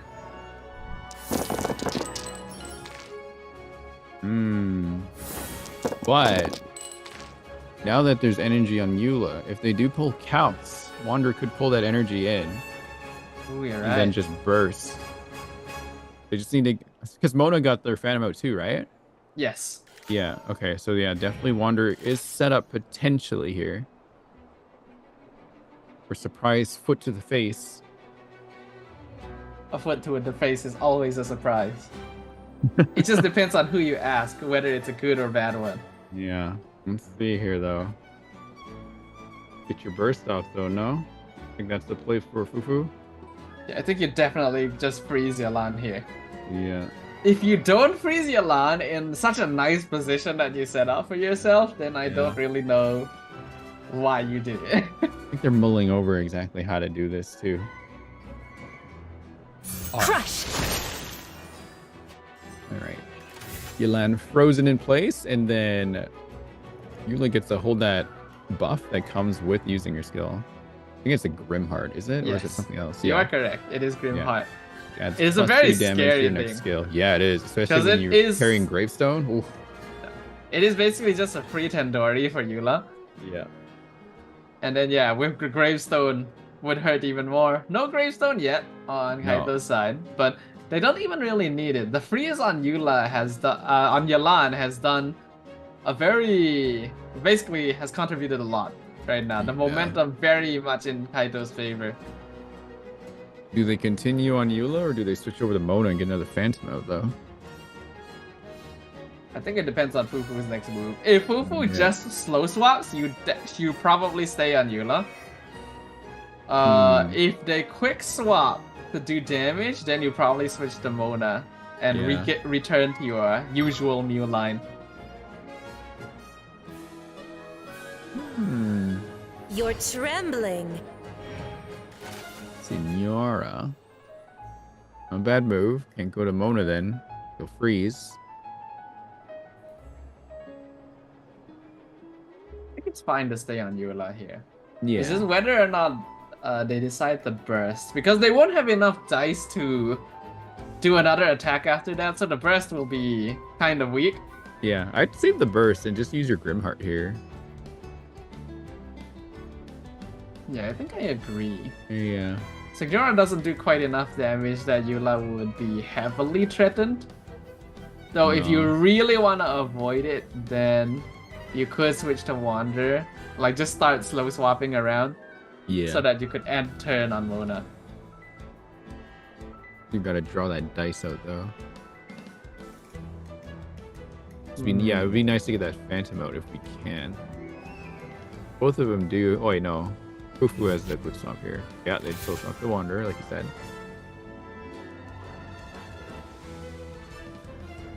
Obviously, if you're in Kaito's position, you ideally want to be able to do a little bit more with this turn rather than like slowing it down, because Yeah. Yalan is not gonna be frozen next turn.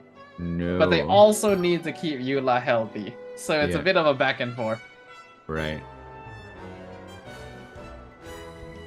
What do they do here? The pale flame smolders. For a skill, that's not bad. Keep the pressure on.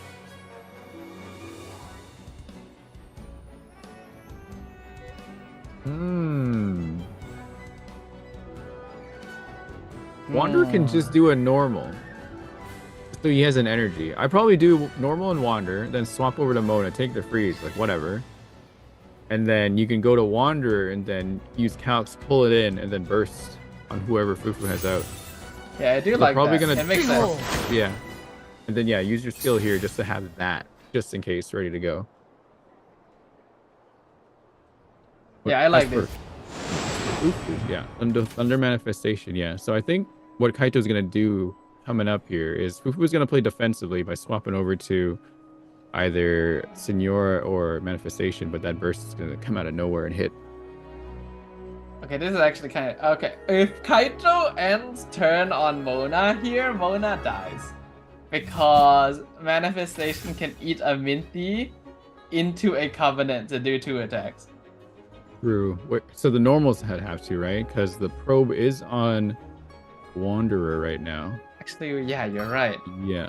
Without skill, 2 attacks might not be enough, yeah. Ooh, okay, then it's Yeah. fine. Fufu might be forced to just go, maybe... Just go for a regular attack here. Timer's running.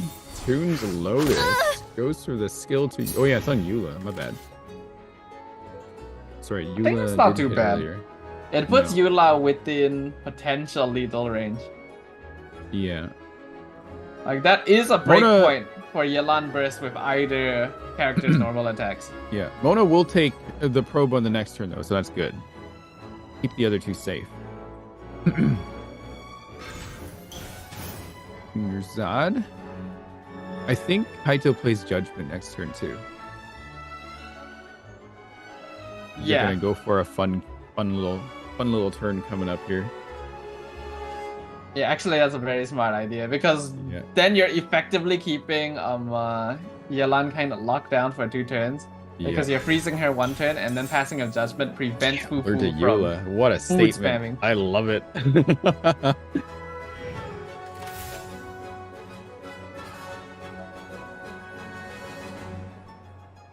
Alright. It's interesting. I like this so far. Even though Fufu hasn't been able to get the Yelan Burst off, Loving it. it has still been pretty close. Northern Chicken. 3 dice. Soon a minty meat roll. Damage across the board. Have your burst ready to go.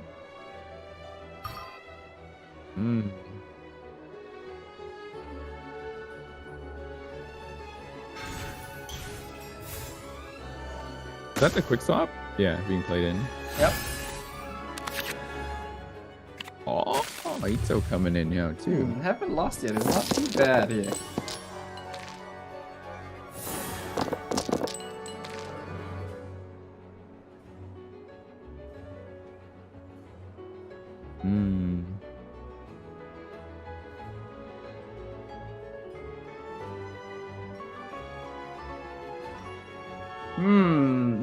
Yeah, at Judgment this, comes out next turn. yeah, this at this turn stage coming in up, time, the thing is, even if Judgment comes out, it would deny the food cards. Yeah. It doesn't deny Yelan Burst, and Fufu has Quick Swap, so they can guarantee get the burst. out.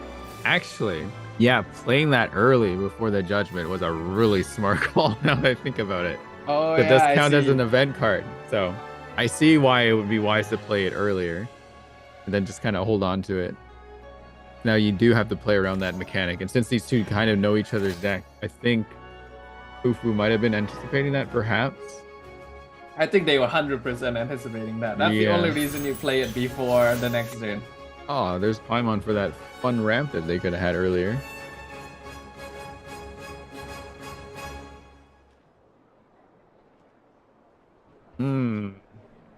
Like how Fufu drew all the food and then tuned like some of the most important food away. When you only need a little bit of food. Yeah. No, it's just been kind of funny how the card draw has been going for Fufu. Fufu's gone Fufu to no food now. For one. Oh, there's judgment right there. All right. So now Will all the this- food is being denied. Will this be enough to stop Fufu? Fufu can quick swap into Blood and Yelan. Yeah. We see the Eula burst coming out, but this means that Kaito is already at 3 dice at the start of this turn, which means they can only get 1 more attack Yeah. out. And we can see in hand that they don't really have any way of... Maybe they want Eula to get taken out here. And then... I'm trying to think here. Never mind. No, they don't. Why did that happen now? Yeah, my brain was thinking too far. I think Kaito did a good job up until this point of delaying the Yelan burst, but I'm starting to realize that they may not have the tools necessary to actually close this out. Yeah.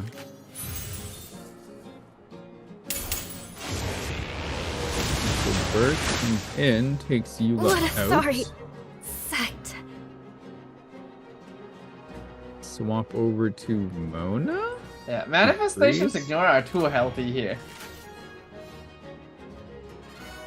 And if Eula gone, a lot of that like finishing damage is gone. You can no longer play around the cogs. Yeah. I think even though Kaido has done a good job up until now of delaying the game, Yeah. Fufu still yeah. comes out on top here. Yeah. I think getting the Phantom out is a good idea here. Mona will get taken out next Who's our turn. target this time? Ooh, the burst? Oh, there goes the Ito card. Okay. Here comes the This catch. is a really interesting match, actually. Yeah, it's very different than how you'd expect both these decks to kind of play overall. I think both players have basically been attempting to like outplay one another, Yeah. but it I does like it. look like Yolano How TK was may be a I little bit too strong. Oh, let's see here. Who will the Hydro go on? Yeah, Mona gets taken out here. So, Wanderer will at least be free from any kind of elements for now. Your Now, turn. Wanderer definitely doesn't have what it takes to close out this game. I think we are going into game 3. The stars are fading. Yeah, seems so. Ooh, we're getting some matches today. Yeah. It's too bad they gave that ramp early, or the instructors. Dice was awful. Oh, never mind. I put it Man. out.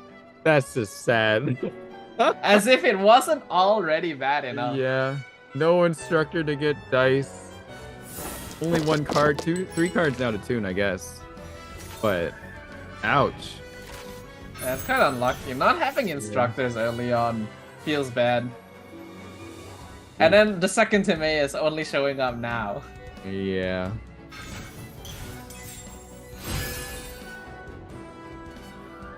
What an interesting round. Behold. I think both players did as much as they could with the tools that they Yeah. were given. But now Signora can guarantee the freeze on Wanderer, and that guarantees the end of the game in favor of Fufu. So we got Hey. one last game before the end of the day here, Oh my folks. gosh. Going to 3, baby. All right. We get to see Mew again, though, right? Come into the Yes, next. we do. Yeah. I Then, wonder what else Fufu has. okay, yeah. Fufu ran both. Yeah, Yolano TK again, so they have one more deck. I wonder what it is. Maybe a Hyper Magic deck? Gotta be Hyper Magic, right? Yeah. Hope it is. Probably. Hyper Magic would be fun to watch. A nice finale to this as well. Unless finale might be in there as well. Does anyone Wow, it dare would to be- bring finale anymore? Like, it would really be a callback to the previous meta. We see I think Mew if they brought versus finale, finale. now, it would be good. Yeah, finale was Yes, here. against Mew, Yeah. actually, yes. Yeah, it would be a good matchup. But let's see how this goes. So we have Mew versus question mark for the final spot into the competition. And just to add some story into this, Kaito did beat Fufu first. So this would be a massive comeback for Fufu if they could take this match away from Kaito. It really So, would be. Yeah. I mean, they've already shown some impressive gameplay here with the Yalan burst being delayed for a full turn, outplaying the passing of judgment with the early quick Oh, swap. Jesus! Oh, the So actual it's sort of Seesaws it's deck. the successor to finale. Okay. All right. So just in case chat doesn't know, the finale deck is Fischl, Nahida, and Alini. The first 2 letters of their names, except for Alini, but it kind of works.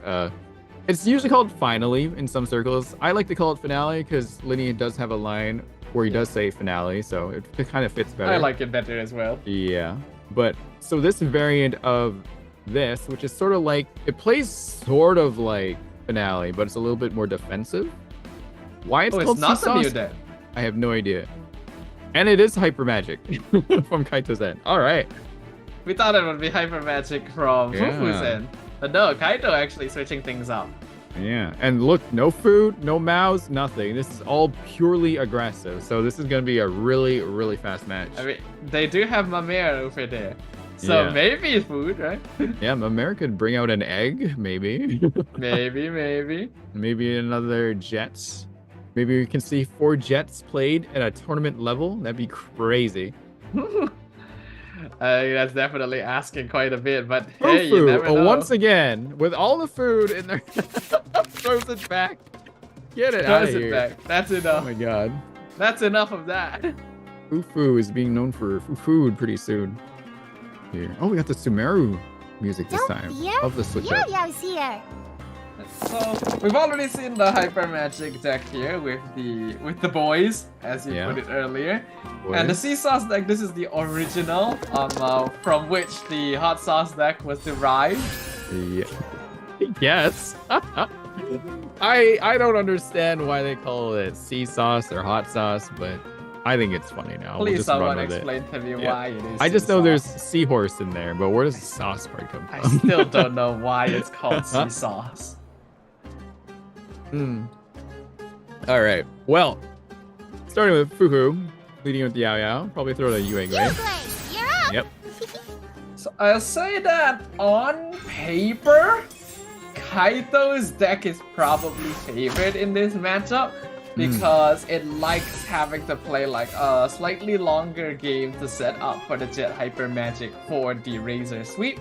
Yeah. Whereas the Seesaw's deck is a little bit more of a defensive deck. It does some good damage with Virgin and Burn, but it's mainly to keep themselves alive, and because there's no summons on Kaito's side, Seahorse naturally becomes a little less tanky. Yeah. They did draw Lieben there, and they did draw new artifact. Can't remember the name of it. The Veteran's Visage. Yes. They can draw some dice and also draw some cards with it upon hit or heal. Fufu can get Yayo's burst off every time they switch. They apply Dendro to the active character, which is quite nice, and get a little heal out of it. Which is why Yao Yao is particularly favored in this group. Yep. I've already seen it being played in certain ways previously in the Catstill Gathering. Just basically spam swapping to get the healing and Dendro out. Yeah. I love that though. It just works like how she does in game. Yeah. She bursts, she jumps around more Yue Gui. That brings Right, a lot of value. Yeah. Even for ramp, Chef Mao coming in saying, "You want some food, my friend?" We'll see if some more food comes out soon. Don't worry. Lieben's got you. Lieben, you give him random stuff, he gives you good stuff. Hedge your bets, people. Is there gonna be food in the next draw? No, actually. Okay. Well, hang on, Lieben's still there. Yeah. Will Lieben give us some food? We'll find out soon. How about the dice? How's the dice looking? Very colorful for Kaito. Not what you yeah. want. Fufu a little bit better. Not by much, though. Right, so enough. Oh, see, yeah, one It's hash the brown. single hash brown. Okay. One hash brown from Lieben. That's a reasonable amount. The food Pretty- curse is broken for now. Yeah. Sage onto Seahorse. Oh. With shield and with the hit. So we have a nice combination. And yeah, now they got the catalyze effect going on. Veteran's Visage definitely having some good overall synergy here with the Seahorse because it basically procs every time you take damage or get healed. Jet number 1 is out, and they have both Senyatas on that side. And the other jet. This Some could good be- draws. Alright. Not bad, but Kaito definitely needs to try to get things going here. Chongyun being at 5 health too already kind of sucks. Yeah, not the most ideal. I don't know if they want to get the Chongyun skill out here. No. He wouldn't be quite at risk of being taken out just yet, but he Yeah. would be dropped to like 1-2 HP. Yeah. It just kind of sucks because they don't have the other companion cards for Senyata to take advantage of. You normally don't want to use juniors at like that right away. Yeah, there's some other useless ones showing up in there. Yeah, not the cards you really want here. That's Yeah. Jade Chamber and Golden House, is Yeah, it? Gold House. But they're 0 cost, so they can help with playing for free and then discarding later. Yep. I don't feel like staying on Chongyun is going to be the play here. Force my I blade. think you get Oh. the Frost Field out though, just so to make sure everyone has Shincho Burst to freeze.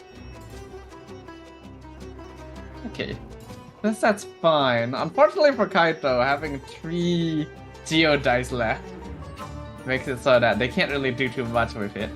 Yeah.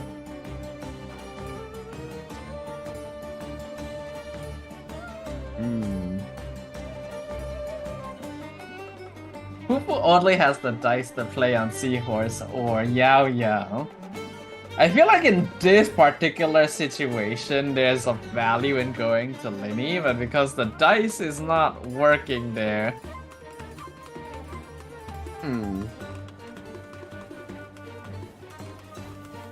Look here. What is the play?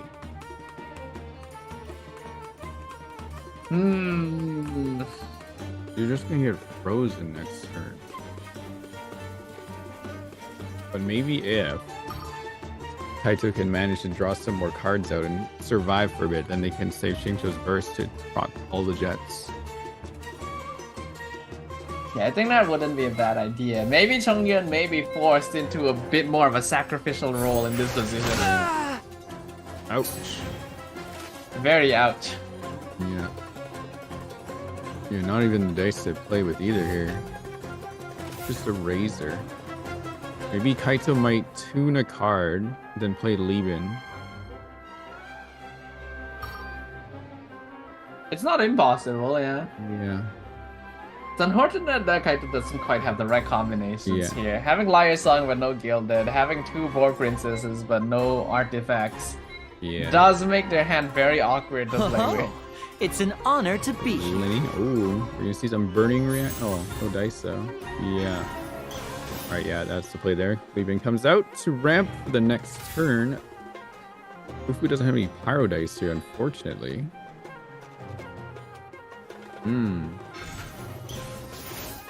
Now gets played. Hash Brown. Maybe we can get a Pyro dice out. Yeah.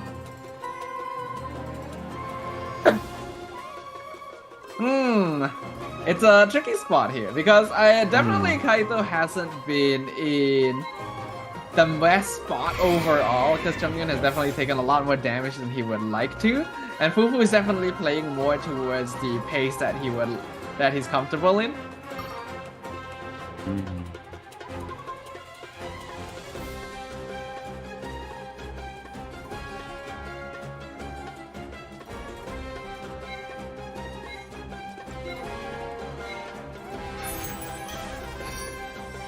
Like Fufu right now definitely has a clear advantage. I feel like the cards that they've drawn, Tandoori, that's a nice. Tandoori. That's gonna put a lot of pressure in because Kaito is definitely not in position to set up for Jet Engine. Yeah. Yielded on. Go for normal and refresh catalyze. Does it refresh when it does another reaction? Yes. Okay. We see the burst come out. Guaranteed quicken procs coming in at the end of the round from both Yegui and the Seahorse summon. Yeah, this is looking very dicey for Kaito. I feel like they've not had very lucky card draw. Ooh, Hold Lotus on, is it nice ain't to- over yet. Let's see, Kokomi coming out to Kaito. Ugh. It is dicey, as you said. It's dicey, alright. Oh, man. Oh man, avert your eyes. What is that? Oh, Jesus Christ. That's Kaito. actually gross. That is gross. Fufu, on the other hand, not bad. See how this one goes here. Like, we thought that Fufu's dice were not the best, but then we saw Kaito's dice. Yeah, no, this is just bad luck streak right here. Doesn't get the cards they want. Like, they should definitely try to get more companions out, more artifacts, but wrong side right now. We could be seeing the reversal you were talking about, Rin, where Yeah. Kaito won All their because first of- encounter. All because of dice. They did have Lieben to kind of help out, though, so thankfully he was there. Alright, Shank the 9th. It That's makes Shank, me right? wonder whether or not it might have been smarter to actually just burst on Xingqiu and maybe get some control through freeze. Yeah. But even then, I don't think it would have been enough, because Fufu is playing very comfortably in a defensive position. Such as the seesaws. Alright. That was Boar Princess, correct? I believe so. Okay. Sorry, I just looked over to my notes and then I saw that get played. I was like, oh. Huh. In terms of Kaito, I feel like you have to start putting some more supports out, and then maybe you gotta. like, I think what you gotta do, you just gotta eat it and go to Xingqiu at this point. Chongyun's Yes, gonna I die. agree. Razor's gonna be too low health. You want to try to keep it. You got no quick swap. Wait, no, Catherine's in the hand there. I just saw. Actually. You could freeze the horse right away. The thing is very awkward in the support zone right now as well because Yeah. you obviously don't want to get rid of Jet, but both No. Sealy and Chang have value right now, so it would Yeah. feel very bad to replace them as well. Right. Well, you mean you can throw Catherine there now and then replace later. True. Like, you would probably do Golden House and then... Oh, never mind. The slow swap. Okay. Maybe that might be a good idea. Make them waste their dice. Yeah, Kaido needs to try and waste dice here. They really need to get Jet Engine out. Yeah. I think I they... don't really know if they can safely make it the next turn. Maybe Xingqiu needs to do some freezes here. I feel like we could have asked for that earlier as Yeah, well. no. Xingqiu will carry the rest of this match now. Oh, He will yes. represent the Guhua clan in all its glory. Man, I totally forgot that Xingqiu is the best like finisher in the game. Yeah. What will Fufu do here? But Timaeus, they currently have Gilded on the horse, I think, right now. Fufu basically has no pressure here. They're in the Yeah. best position they could ask for. Seahorse and Linny are in full health. Yao only Yeah. taken 1 damage. Yao's burst hasn't even come out yet. But their dice, not quite in the horse favor. It's very Yao favorite. Yeah. Let's see, what will they do? Honestly, you could just like skill on horse. Yeah. Eat the. Oh, eat the they're gonna go freeze. to Yao Yao, I think. They're gonna try and get a burst off here. I think that might be the play. Because they did keep the Dendro. I think they were anticipating like, should they do it? I think they can basically go in either direction. You can either Yeah. skill on horse, get the I'll take electro good out, care eat of the everyone. freeze, and then switch to Yao Yao to get the quicken, or they No, can they're go gonna to do Yao Yao Yao Yao now. first. They're gonna skill Yao Yao. Or not. They'll probably normal Yao Yao so they can keep the extra 2 dice because it's gonna cost 4 dice to use the burst. That way they can just swap around throwing Dendro. That way, yeah, if they swap to anybody, they can just throw Dendro on them. It forces, yeah, actually it's very smart because it forces Kaito to stay on Xingqiu. So Yeah. even if he does burst on Xingqiu, he can't really switch to anyone else because then the Yao Yao burst will just take him out. Yeah. Well, Yao Yao can go to Razor, I guess. But no, yeah, it's gonna suck. This is just gonna suck right now for Kaito here. I think just a string of bad rolls and some bad card draw here is what is gonna seal the deal. Off the Razor, okay. Hyper Magic continues to be a deck High risk. that can be quite difficult Yeah. to pilot, High even risk, for the high best reward. players. Yeah. That's why you have the card draw there to kind of help, but it's really tough to get going, especially in your first 2 turns if nothing is going your way. But yet you're drawing the cards you want backwards, basically, out of that deck. Yes. It's risky as well because basically by Yeah. committing to both Magic and Jet Engine, you have no food. Oh, So- Lotus. Lotus, no, yeah, normal. I figured. Okay, yeah. You want to keep your Dendro dice. Don't want to risk too much here. Kaito did end up switching to Razor, which again, I'm not sure if I like very much. Like, I don't really know why Xingqiu is being kept at full HP. Like, I was kidding when I said that he was the best finisher in the game. Like, yes, you want to preserve the burst so that you have it available, but letting Yeah. both your DPSs drop to 1 and 2 HP Yeah, while that's. Xingqiu is sitting there.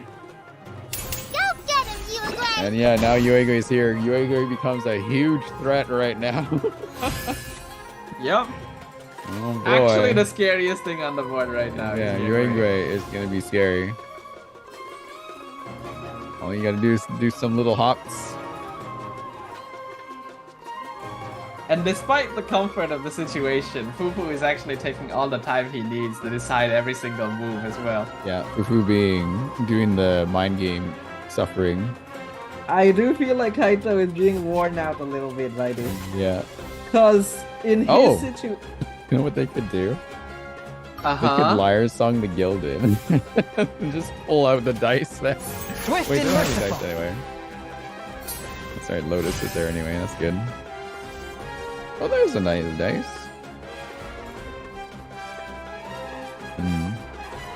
What can All right, well, Yao Yao is a fairly new card, so allow me to explain what Yao Yao does specifically. So Yao Yao comes with a normal attack. I think it does 2 damage, I believe, with her full arm. Her skill is summoning Yuegui, which will throw a radish at the opponent, I believe, and then also heal the active character, I think, or the lowest health character for 1. And then on burst, she gets a little buff on herself, which is more Yuegui. So every time she swaps over to another person on her team, Yuegui will jump out and throw dendro damage to the opponent. Think of it like Yao Yao jumping to summon a Yuegui every time.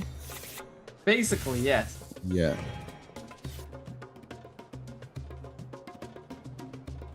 So now... Oh, who actually did end their turn? I actually figured that even with 1 dice, they could have actually just swapped to get the lethal on Chongyun. Maybe Kaito, what they not do enough dice. here. Yeah, I think Razor has to go. I think that is the play. Is it? Oh, Mamere coming in a little late here, but let's see. What do we make? Something good. Another turn jet! jet! Oh my god! Oh, man! Now, if okay, only so his position on the board was better. Maybe Razor gets taken out.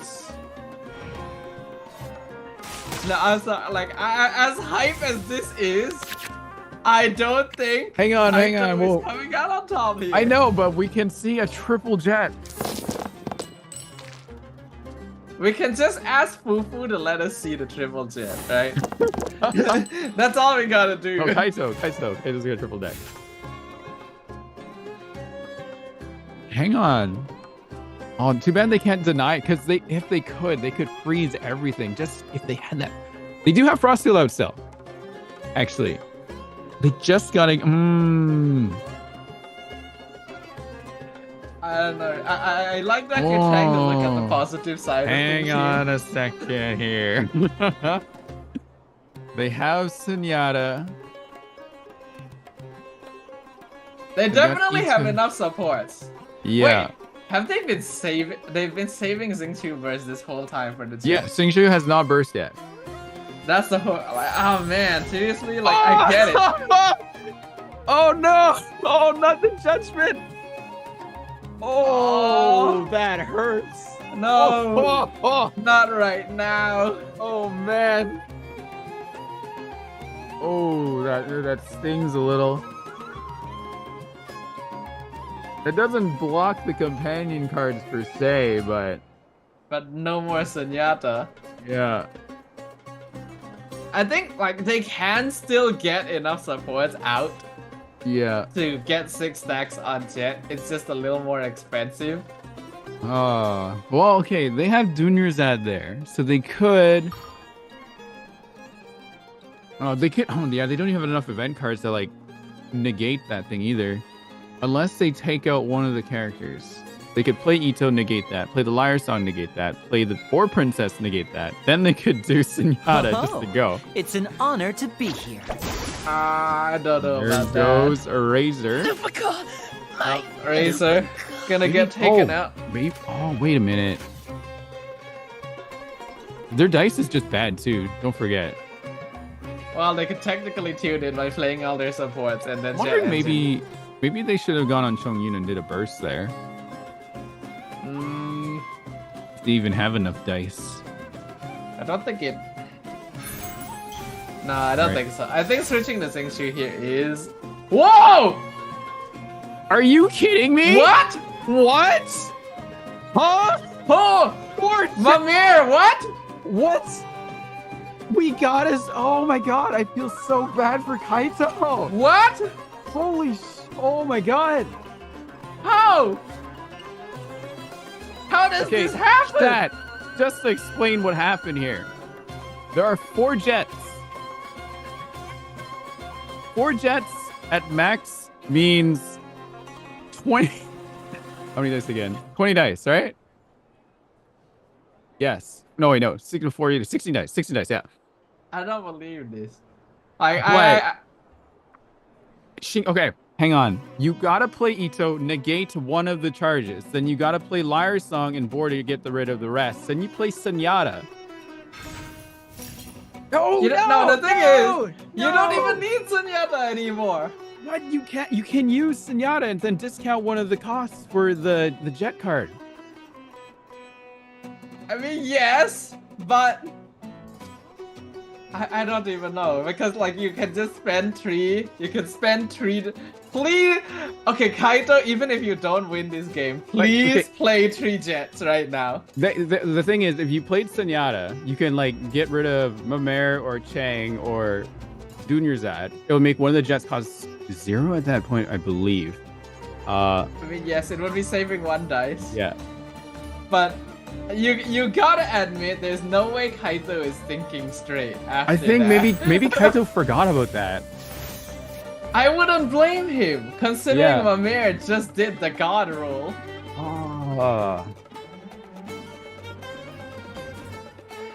Like, imagine his face right now. Like, what is his face even? Whose face? That? Kaito or Kaito?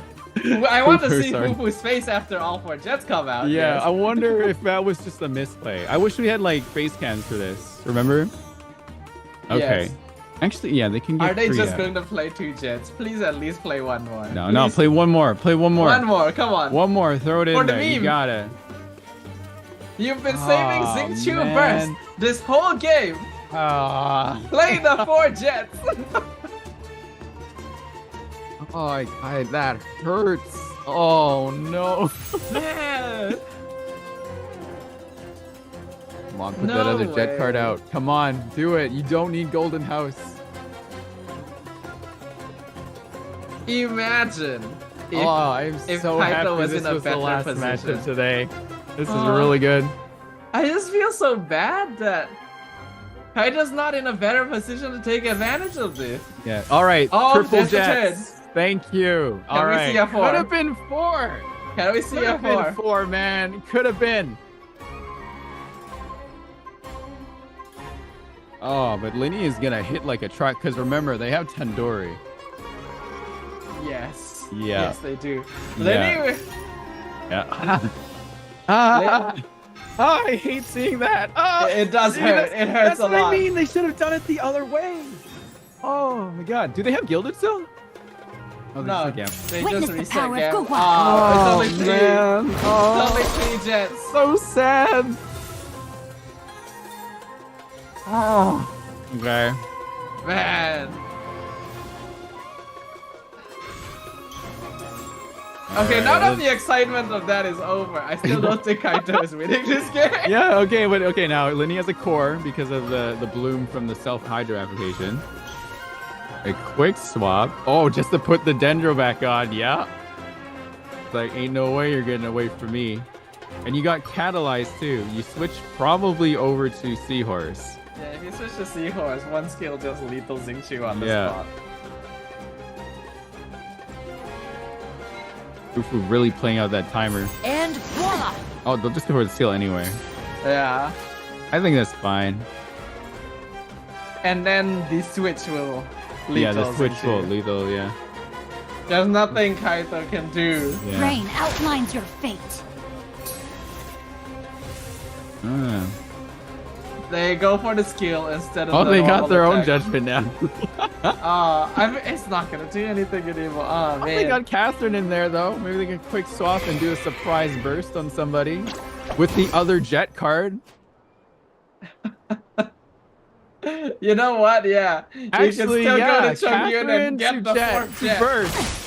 Can we see Chongyun? Actually, I no, am no, they telling can't. The swap is gonna everything Yoigo's gonna win. No. Oh man, I'm so sad. Yeah, no, wait, no, Oh, that no, wasn't we the swap. can still That's see right. the Okay, 4th we're jet. good.